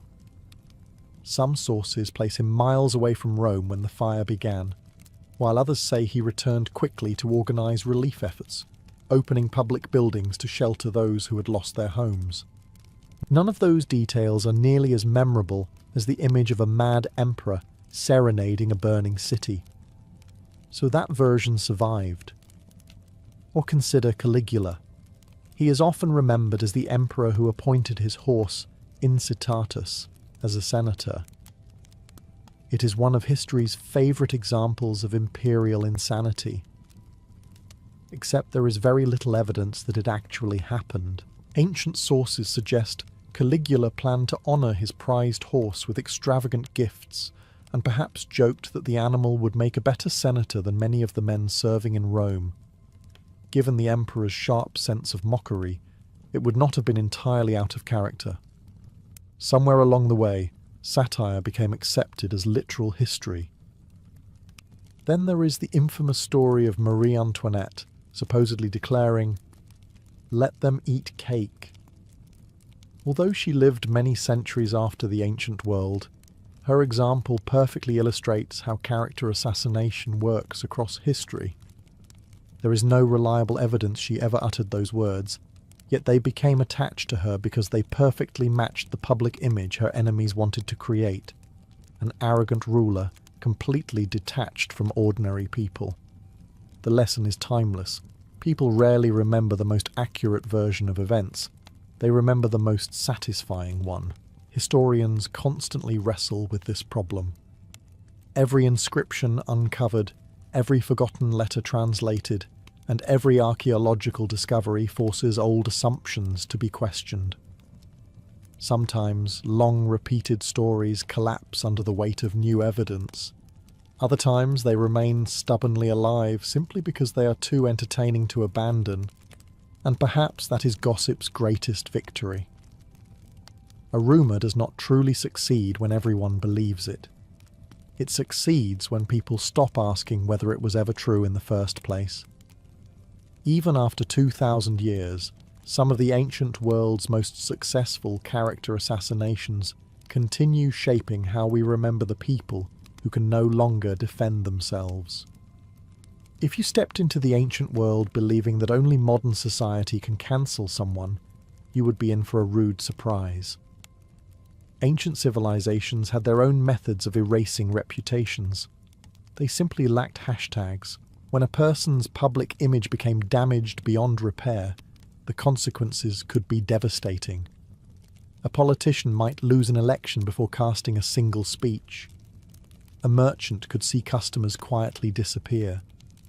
A general might never receive another command. Friends became cautious. Allies vanished. Even relatives sometimes kept their distance, unwilling to be associated with someone whose name had become toxic. In Rome, one of the harshest punishments was something called damnatio memoriae, the condemnation of memory. Although the term itself was coined by modern historians, the practice was very real. If the Senate declared a ruler or public figure an enemy of the state after death, statues could be smashed. Names were chiselled off monuments, portraits were destroyed, coins bearing their likeness were melted down or withdrawn from circulation. Modern life often gets blamed for inventing stress. Deadlines, traffic, bills, endless notifications. The neighbour who decides that 6 in the morning is the perfect time to begin drilling into concrete. It is tempting to imagine that ancient people lived simpler lives, free from the anxieties that fill our own days. They did not. Stress is far older than civilization itself. Imagine waking up as a farmer in ancient Egypt. The Nile's flood determines whether your family will eat well next year or struggle through months of hunger. Too little water brings famine. Too much destroys your fields. You have almost no control over either. Now picture yourself as a merchant in Athens. Your cargo ship has disappeared somewhere in the Aegean Sea. Pirates may have attacked it. A storm may have sunk it. Weeks pass with no news, and every passing day threatens financial ruin. Or perhaps you are a Roman soldier stationed hundreds of miles from home. You have no idea when you will see your family again. Every patrol beyond the frontier carries the possibility that you simply won't return. Stress was everywhere. Parents worried about sick children. Craftsmen feared losing customers. Politicians dreaded public humiliation. Kings wondered whether trusted advisors were secretly plotting against them. Even emperors, who possessed unimaginable wealth and power, often slept poorly, knowing that history offered remarkably short careers for unpopular rulers. The ancient world lacked hospitals filled with specialists, professional therapists, and books promising 7 easy steps to inner peace. Yet its people understood something remarkably important. The human mind cannot remain under constant pressure forever. Every civilization eventually discovered that surviving physically was not enough. People also needed ways to recover emotionally. They needed moments of silence after chaos, laughter after hardship, companionship after loneliness, and hope after disappointment. Without realizing it, they developed many of the same coping strategies psychologists recommend today. They exercised. They spent time with friends. They walked through gardens. They attended festivals. They prayed. They listened to music. They shared meals. They found meaning in rituals that gave structure to uncertain lives. Of course, they also occasionally blamed their bad mood on an angry god or an unlucky constellation, which probably made family arguments considerably more dramatic. Still, beneath those different beliefs, the emotional needs remained strikingly familiar. Across Greece, Rome, Egypt, China, and countless other civilizations, people searched for the same thing we search for today. Not a life without problems, but enough peace, comfort, and resilience to face tomorrow when it arrived. Once ancient people accepted that life would always bring hardship, they searched for places where those burdens could be set down, even if only for a little while. That is where temples entered the story. To modern eyes, an ancient temple may seem like little more than a religious building filled with statues, incense, and priests. But for the people who walked through those massive stone doorways, it was often something much more personal. It was a refuge. Imagine leaving behind the crowded streets of Athens. The shouting merchants fade into the distance. The clatter of carts grows quieter. As you climb toward the sanctuary of Athena, the air itself seems calmer. Marble columns rise above you. Birds replace the noise of the marketplace. And for the first time all day, nobody is asking you to buy anything. That alone is enough to lower your blood pressure. The Greeks believed the gods were present within these sacred spaces. Whether you came seeking advice, forgiveness, or simply a moment of quiet reflection, entering a temple created a clear mental boundary between ordinary life and something greater. The Egyptians felt something similar. Their enormous temples were carefully designed to slow visitors down. Long processional avenues, towering gateways, dimly lit halls, and the scent of burning incense guided people away from everyday concerns. The deeper you walked into the temple, the more the outside world seemed to disappear. Modern architects might call this environmental psychology. Ancient priests simply called it sacred design. Some sanctuaries specialized in healing both body and mind. One of the most famous stood at Epidaurus in Greece, dedicated to Asclepius, the god of medicine. Pilgrims travelled from across the Mediterranean hoping to recover from illness or emotional suffering. They bathed, offered sacrifices, and eventually slept inside special chambers, believing the god would visit them in dreams and reveal a cure. Whether divine intervention actually occurred is impossible to know, but hope itself can be remarkably therapeutic. Even the Romans, often remembered for conquest and engineering, maintained small household shrines called Lararia. Every morning families paused before these little altars to honour their household gods. A brief prayer, a tiny offering of wine or bread, perhaps a few moments of gratitude before beginning another demanding day. It was a daily ritual that brought consistency to an unpredictable world. Not every prayer was answered. Not every illness disappeared. Yet these sacred places gave people something equally valuable, a feeling that they were not carrying life's burdens alone. Sometimes the greatest comfort was not certainty that everything would be fine. It was simply believing that someone, whether a god, an ancestor, or the universe itself, was listening in the silence. Temples offered peace through silence. Festivals offered peace through noise. After weeks or even months of hard labour, ancient people understood that the mind needed something different from routine. Fields still had to be ploughed, walls repaired, taxes paid, and children fed. But every so often, society collectively agreed on something surprisingly healthy. Work could wait. Across the ancient world, calendars were filled with festivals that interrupted ordinary life. Some honoured the gods. Others celebrated the harvest, military victories, or the changing seasons. Whatever the reason, they all accomplished something remarkably similar. They gave people permission to stop worrying. Perhaps nowhere was this more obvious than during Rome's Saturnalia. Held each winter in honour of Saturn, the god of agriculture, Saturnalia turned Roman society upside down for several unforgettable days. Schools closed. Many businesses stopped operating. Gambling, normally restricted, became acceptable. Small gifts were exchanged. Homes were decorated with greenery, and enormous feasts stretched late into the evening. Most famously, social roles temporarily blurred. Masters often served food to their slaves, who were allowed to joke freely with their owners without fear of punishment.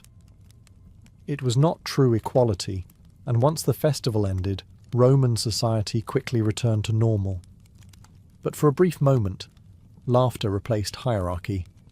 Even the strictest Roman might spend the day wearing a colourful cap instead of his usual serious expression.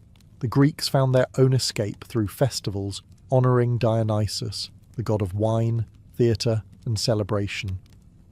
Thousands gathered to watch dramatic tragedies and outrageous comedies performed in enormous open-air theatres. They laughed together, cried together, and watched stories of heroes overcoming impossible hardships.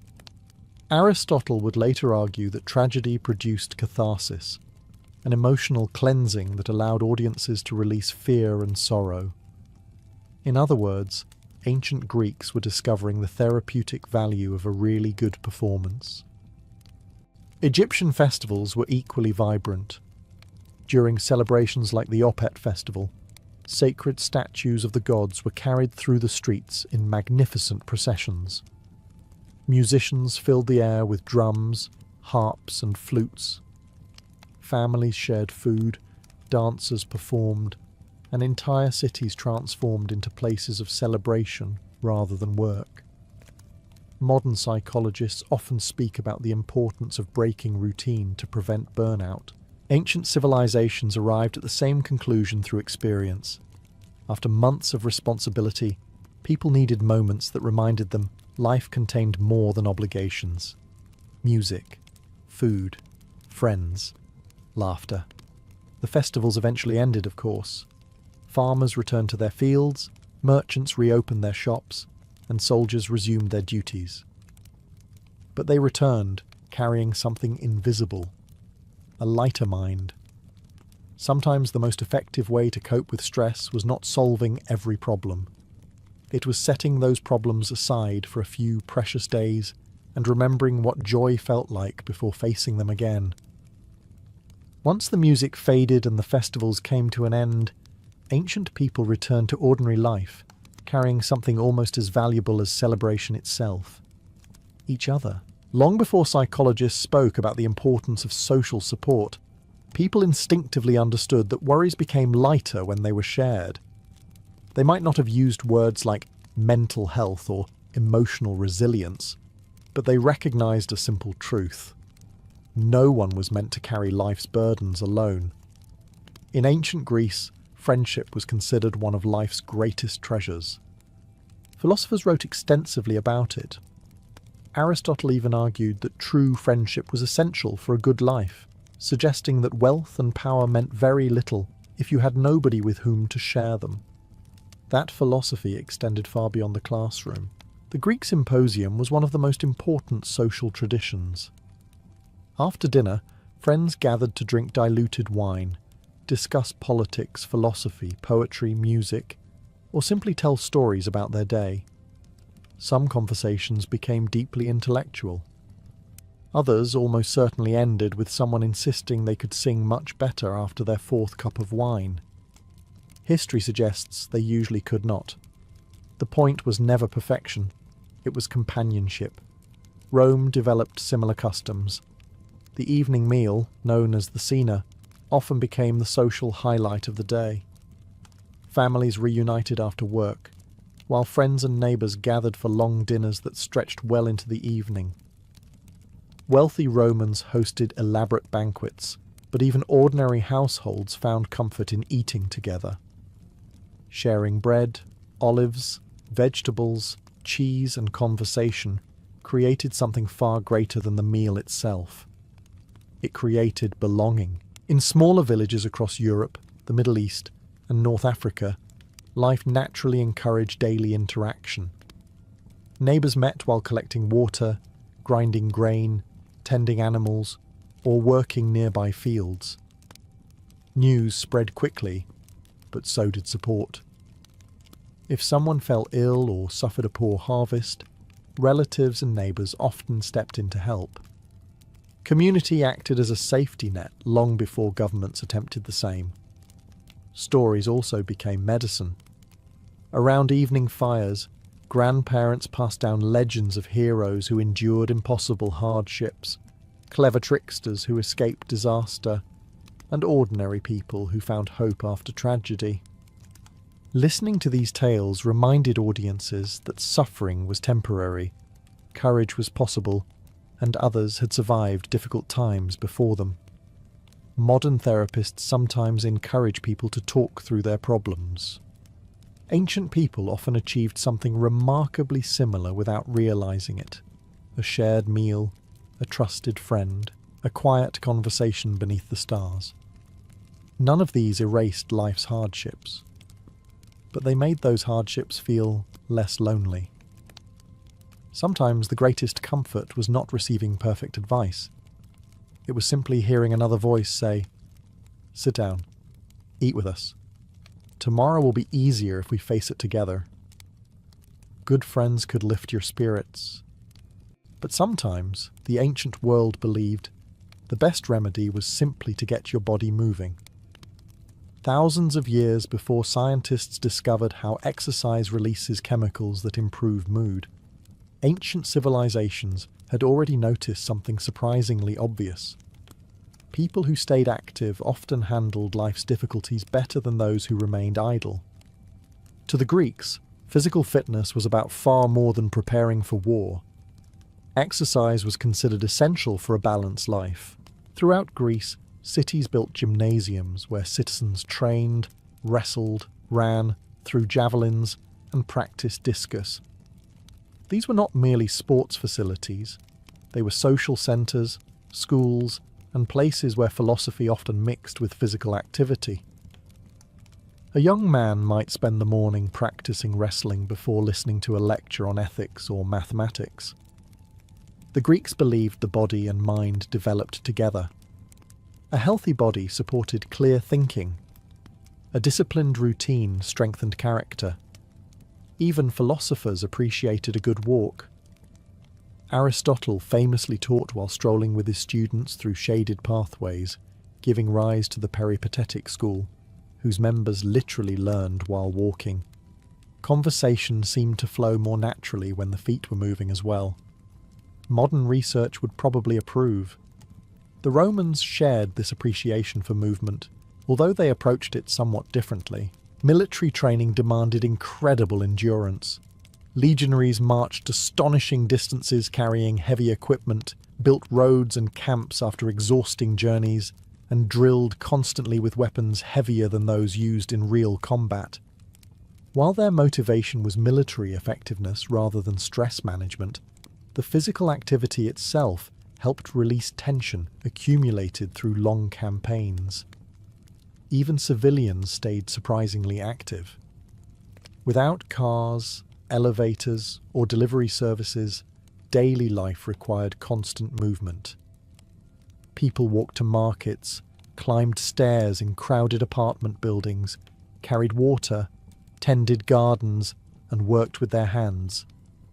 Physical exertion was woven naturally into ordinary routines, rather than squeezed into a scheduled hour before breakfast. The ancient Olympic Games reflected another important truth. Competition itself could be joyful. Watching athletes achieve extraordinary feats inspired entire communities. Victories brought celebration, admiration, and a shared sense of pride that extended far beyond the individual competitor. Of course, not every workout looked graceful. Some beginner wrestlers undoubtedly discovered muscles they never knew existed. Others probably learned that confidence alone does very little against an opponent twice your size. Certain lessons never change. Today, doctors recommend walking, running, swimming, or lifting weights to reduce stress and improve emotional well-being.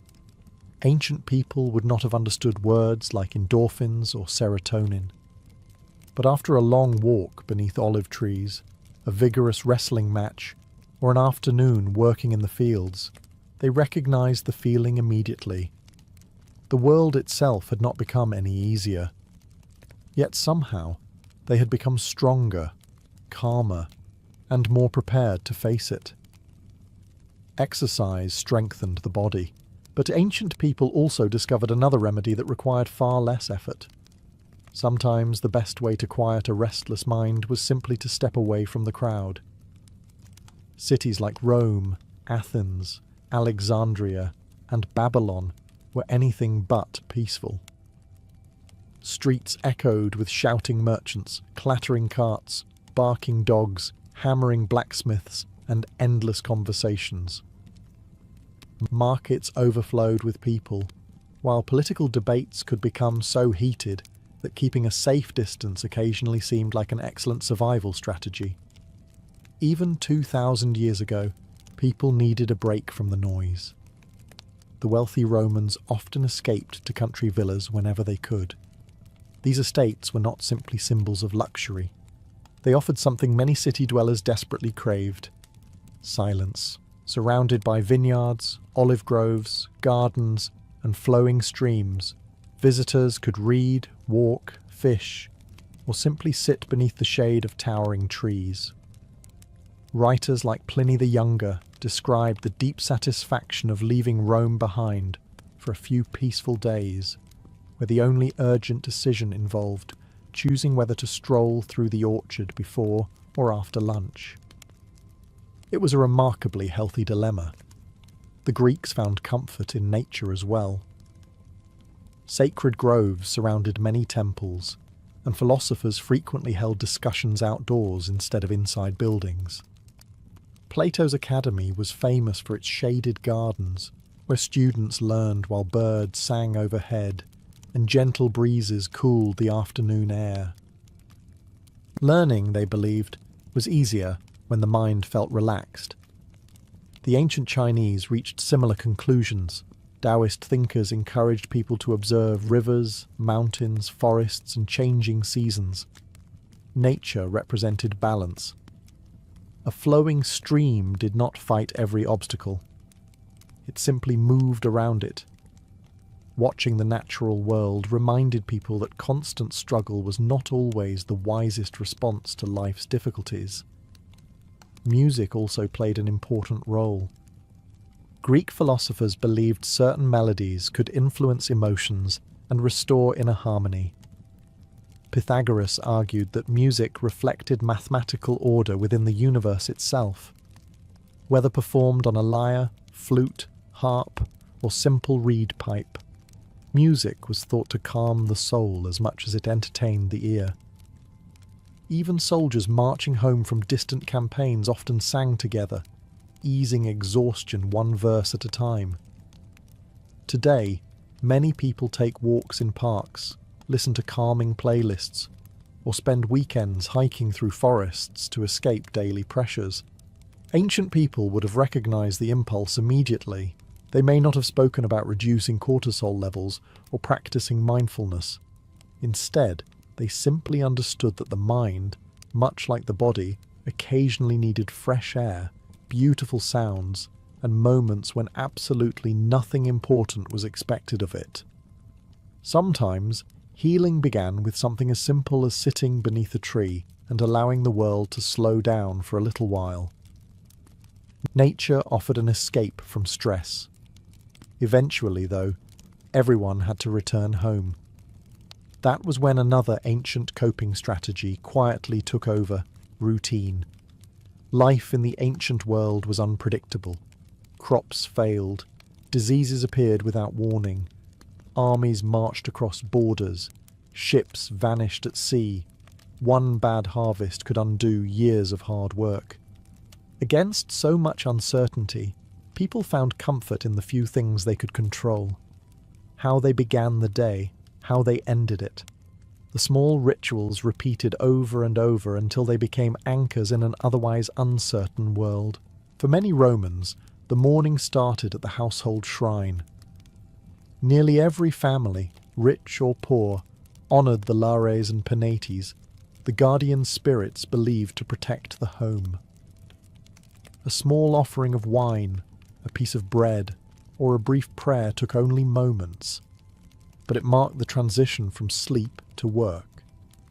Before facing clients, business deals, or political arguments, families paused together in a familiar routine that had been repeated by generations before them. It created stability. The Greeks had similar habits.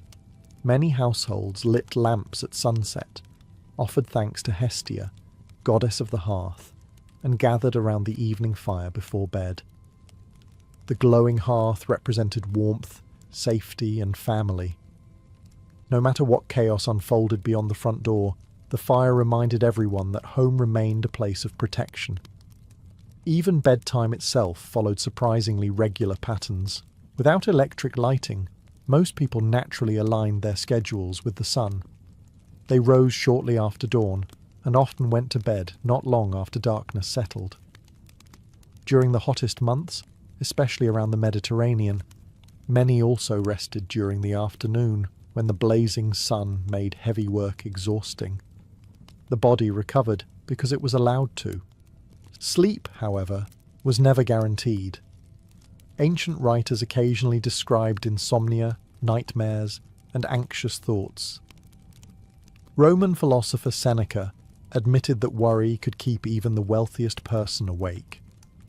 The physician Galen advised patients suffering from restlessness to avoid overeating, maintain regular habits, exercise moderately, and spend time in calm surroundings.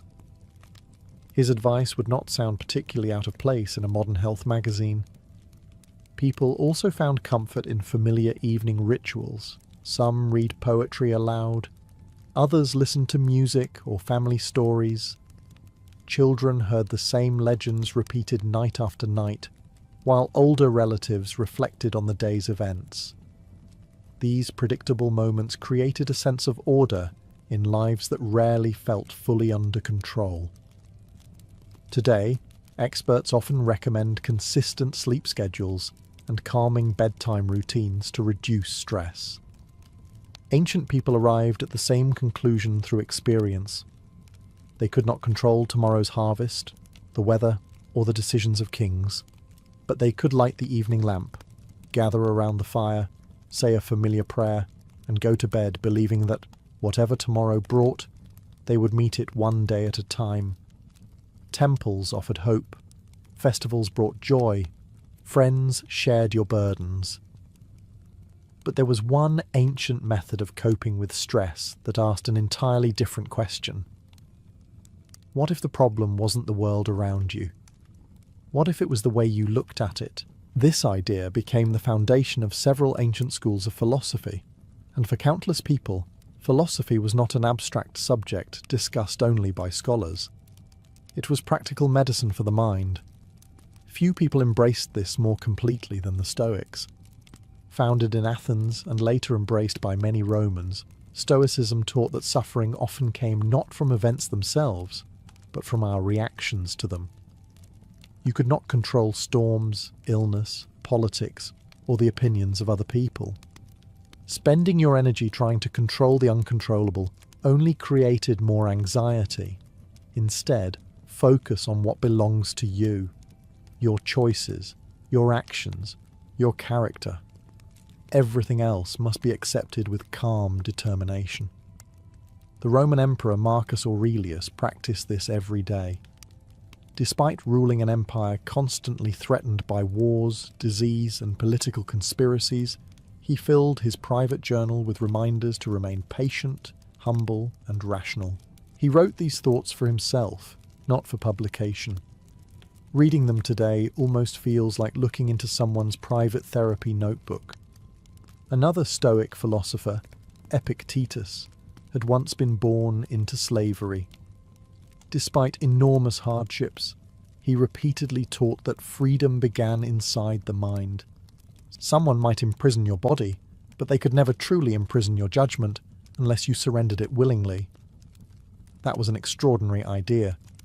Not everyone agreed with the Stoics. The Epicureans offered a different path. Contrary to popular myth, they did not encourage endless luxury or wild parties. Epicurus argued that lasting happiness came from simple pleasures: good friends, modest meals, meaningful conversations, and freedom from unnecessary fear. Wealth and fame often produced more anxiety than satisfaction. Sometimes enough really was enough.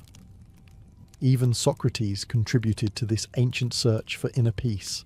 By constantly questioning assumptions, he encouraged people to examine their worries instead of blindly obeying them.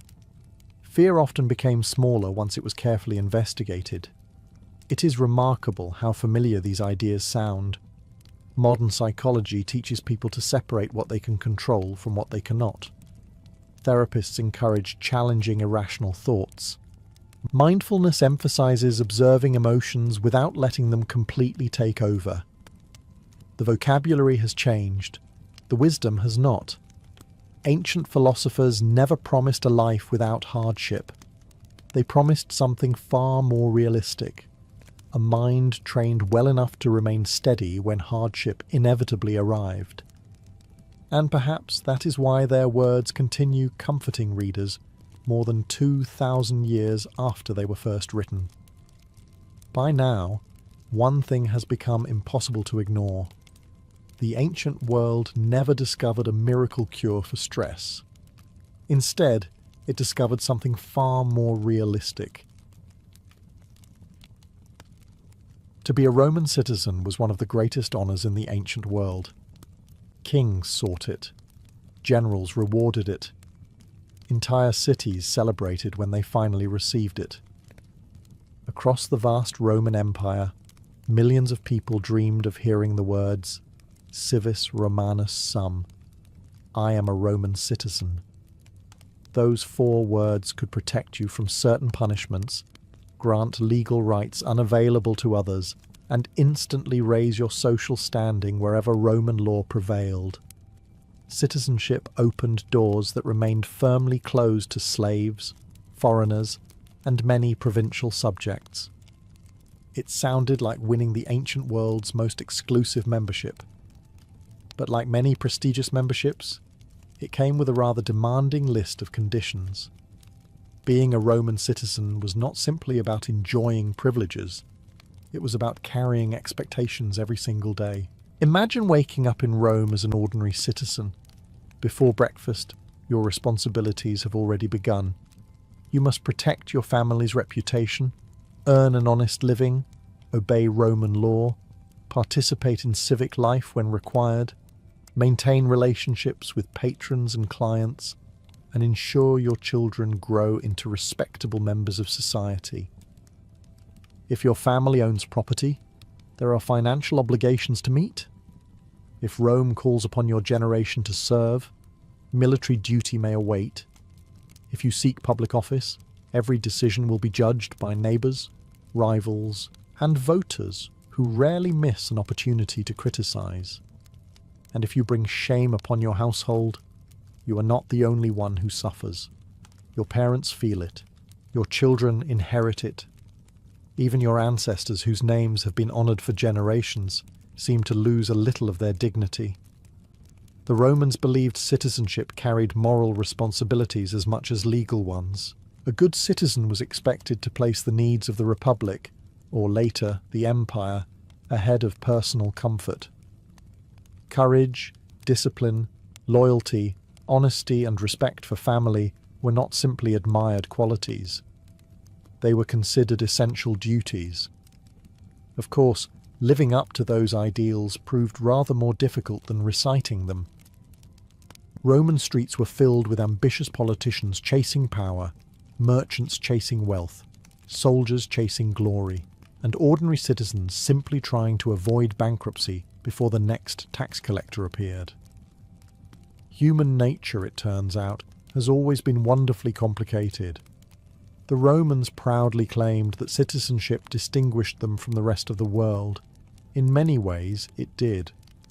But behind the legal protections and public prestige stood something far less glamorous. A lifetime spent balancing rights with responsibilities, personal ambition with public duty, and individual happiness with the constant pressure of living up to the name of Rome itself. For a Roman citizen, wearing that title was an honour. Carrying its weight was another matter entirely. If Roman citizenship brought prestige, Rome expected something in return. The empire was not held together by marble temples or magnificent legions alone. It was held together by millions of ordinary citizens doing what Rome expected them to do. Every citizen owed the state something. Sometimes it was money, sometimes it was labour, sometimes it was loyalty, and occasionally it was all three at once. One of the most important responsibilities was participating in the census. Every few years, Roman officials known as censors recorded citizens, their families, their property, and their wealth. At first glance, it may have looked like little more than ancient paperwork. In reality, it determined much of your life, your social class, your political influence, your military obligations, even the amount you contributed to the state. The Romans took this process extremely seriously. Lying about your wealth or attempting to avoid registration could bring severe penalties. More importantly, it branded you as someone unwilling to fulfill your duty to Rome. That stain on your reputation could last far longer than any financial punishment. Contrary to popular belief, not every Roman citizen paid the same taxes throughout Roman history. During much of the Republic, citizens living in Italy paid relatively little direct taxation after Rome's overseas conquests filled the treasury with tribute from conquered provinces. Provincial populations often carried the heavier tax burden. But that did not mean Roman citizens escaped financial responsibilities. There were customs duties on imported goods, local municipal taxes, inheritance taxes under the empire, and countless indirect expenses tied to civic life.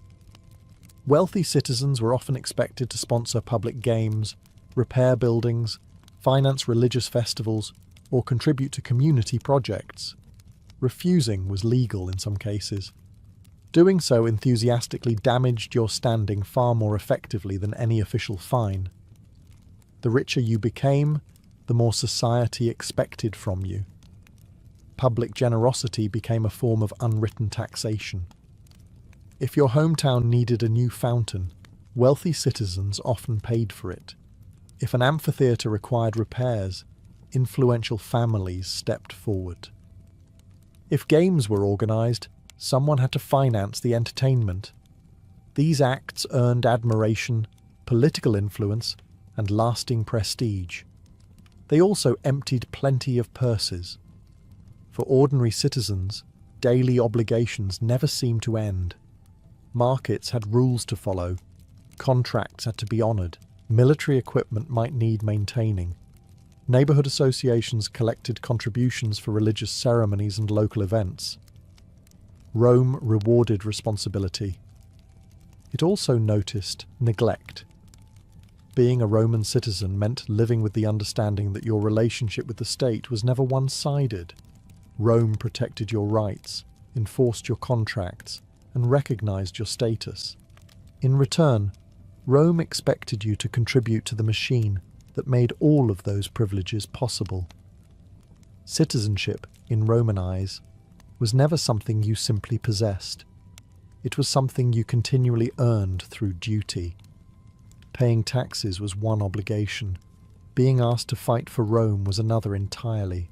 For much of Roman history, citizenship and military service went hand in hand. If the Republic needed soldiers, eligible citizens were expected to answer the call. There was no convenient way to pretend you had suddenly become unavailable.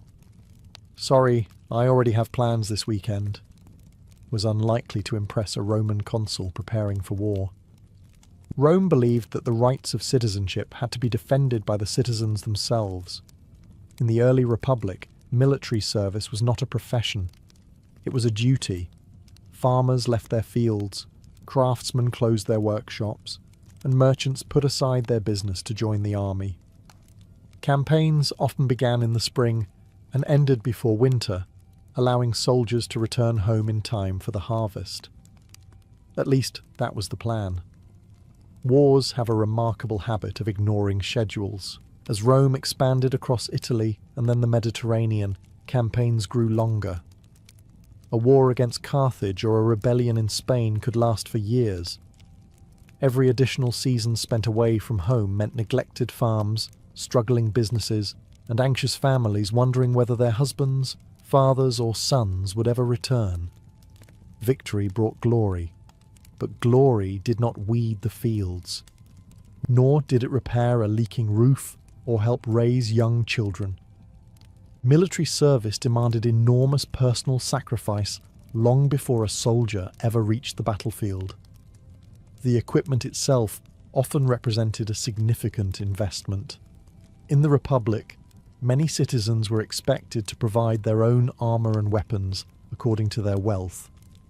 Those with greater means served as heavily armed infantry, while poorer citizens fought with lighter equipment or supported the army in other ways. Even before the first sword was drawn, serving Rome could be expensive. Then came the reforms of Gaius Marius in the late 2nd century before Christ. The army gradually became professional. The state supplied equipment, and soldiers served for long periods, often around 16 to 20 years, and eventually even longer under the empire. Military service became a career rather than a temporary civic obligation. That solved some problems. It created others. A young man might spend decades stationed in distant provinces like Britain, Syria, or the Rhine frontier.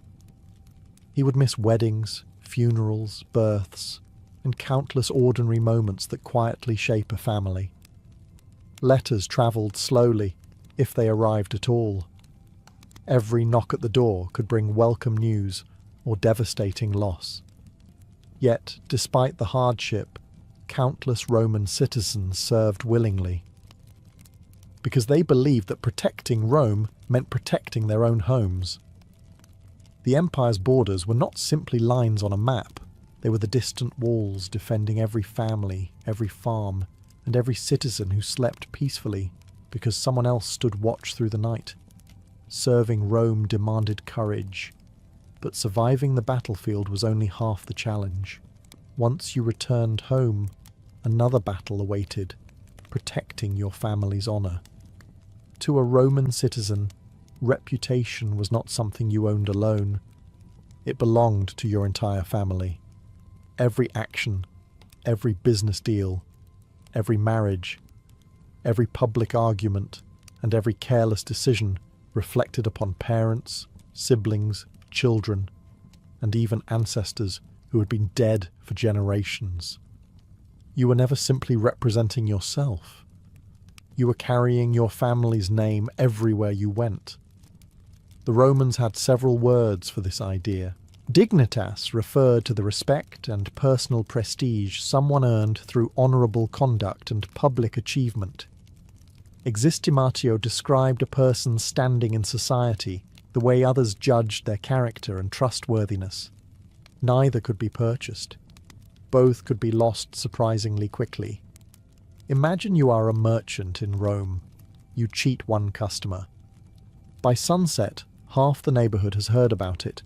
The next morning, buyers begin choosing another stall. Potential business partners become cautious. A family arranging a marriage for their daughter quietly decides your household is no longer respectable enough. Your mistake has spread far beyond your own wallet. The Romans never underestimated the speed of gossip. Public opinion mattered enormously because so much of Roman life depended on trust. Contracts were often sealed with witnesses rather than endless paperwork. Loans relied upon confidence. Political careers depended on reputation. Military promotions rewarded proven character as much as bravery. If people stopped believing your word, rebuilding that confidence could take years. For aristocratic families, the pressure became even greater. Noble households proudly displayed wax masks of distinguished ancestors inside their homes. During funeral processions, actors even wore these masks to remind spectators of the family's glorious history. Imagine walking past portraits of ancestors who had served as consuls, victorious generals, or celebrated statesmen every single day. That creates rather high expectations. Failure did not feel private. It felt like disappointing centuries of family history. Marriage carried similar pressure. Choosing a spouse was rarely viewed as a purely romantic decision. Families considered wealth, political alliances, reputation, and social standing. A careless marriage could damage relationships carefully built over generations. Love certainly existed, but practical considerations usually received an invitation to the wedding as well. Even children learned these lessons early.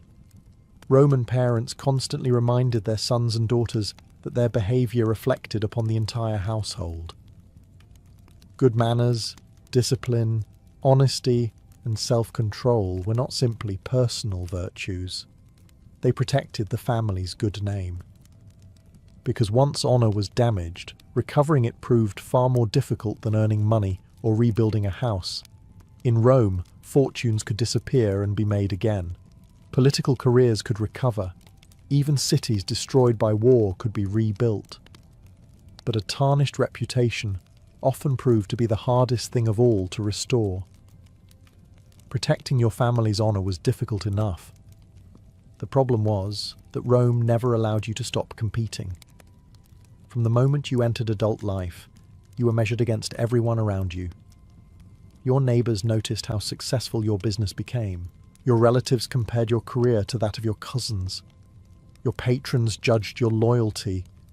Your clients judged your generosity. Even complete strangers felt perfectly entitled to have an opinion about how well you were living your life. In Rome, success was rarely private. Neither was failure. Ambition sat at the very heart of Roman culture. The Republic, and later the Empire, rewarded citizens who distinguished themselves through military victories, political service, business success, or public generosity. Every achievement increased your standing. Every setback risked becoming tomorrow's conversation at the baths.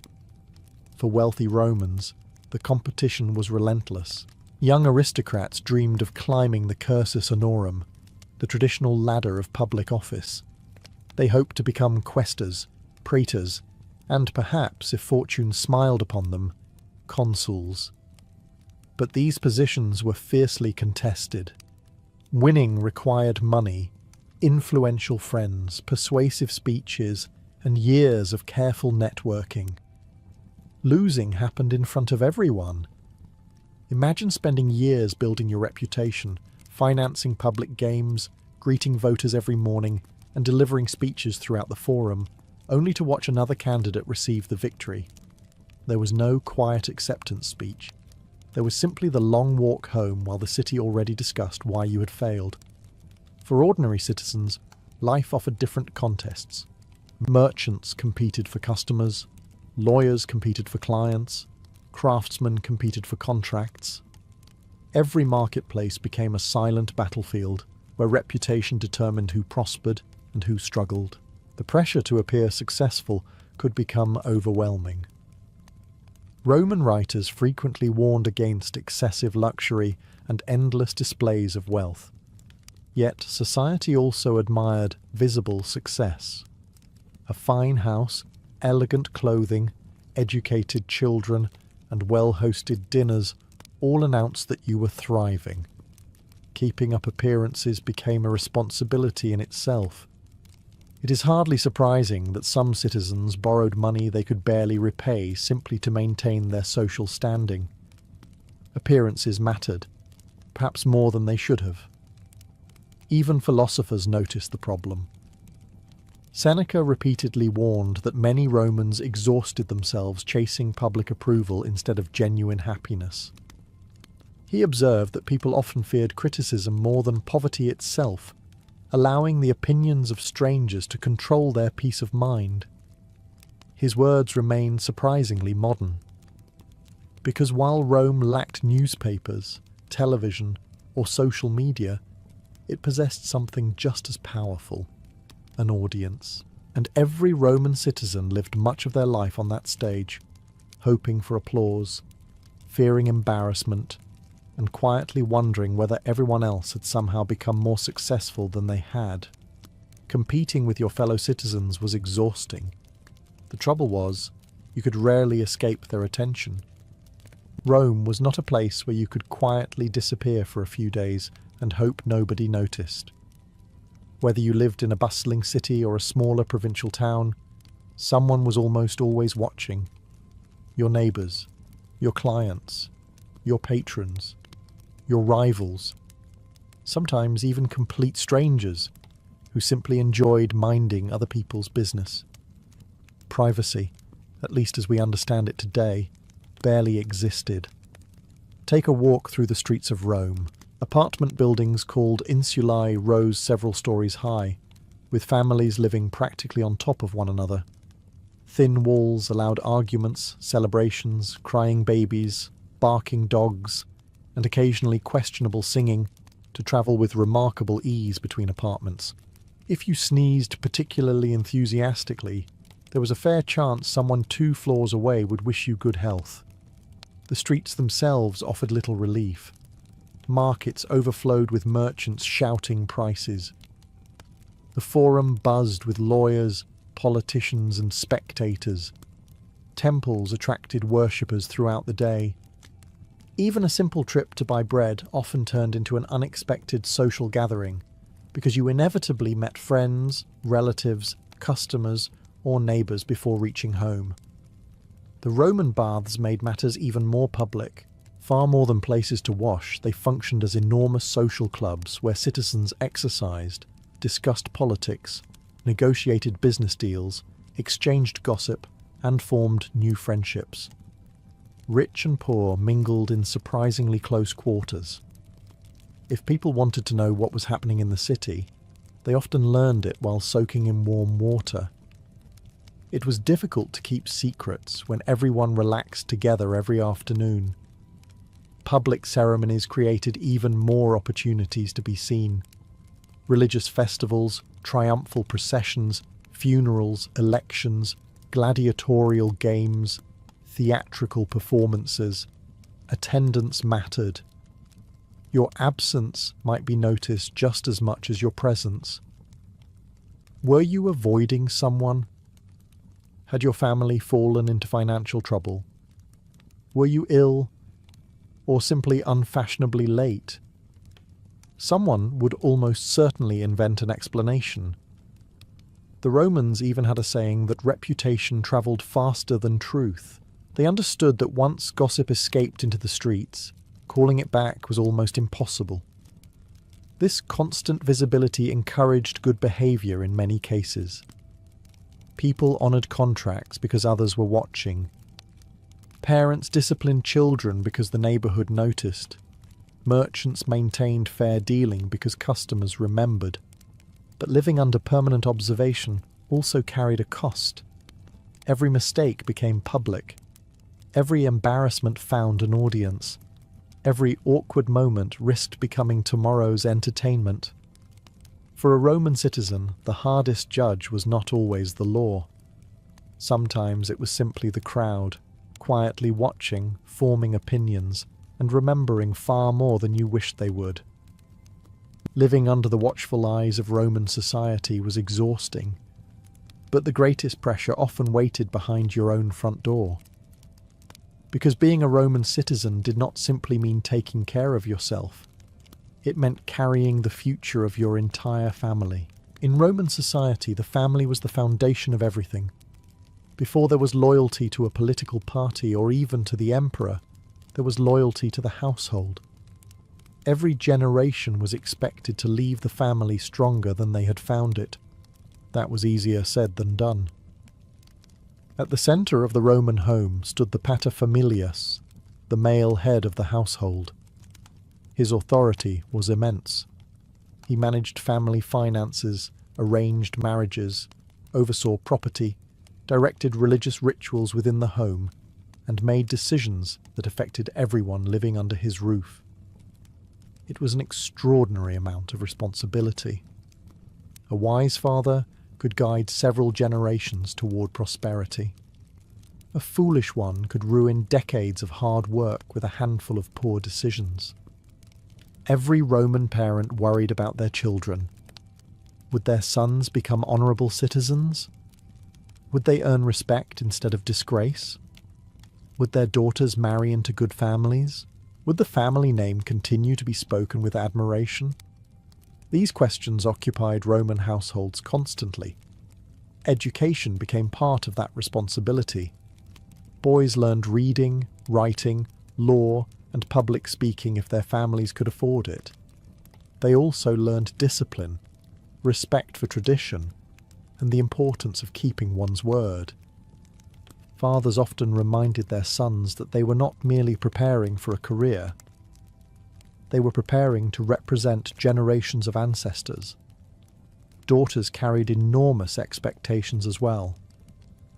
They were expected to manage households efficiently, raise children, maintain family relationships, and contribute to the honour of both the family they were born into and the one they married. Marriage was rarely viewed as the end of responsibility. It simply transferred much of it elsewhere. Financial pressure never disappeared either. A poor harvest, a failed business venture, or an unexpected illness could threaten an entire household. There were elderly parents to support, young children to feed, slaves or workers to supervise if the family owned them, and property that required constant maintenance. Someone always depended on you. Roman writers frequently praised the citizen who sacrificed personal comfort for the good of his family, buying fewer luxuries to educate a son, working longer hours to provide a better dowry for a daughter, putting aside personal ambition to care for aging parents. These acts rarely earned triumphal processions through the forum, yet they formed the quiet backbone of Roman society. Perhaps that was the heaviest burden of Roman citizenship.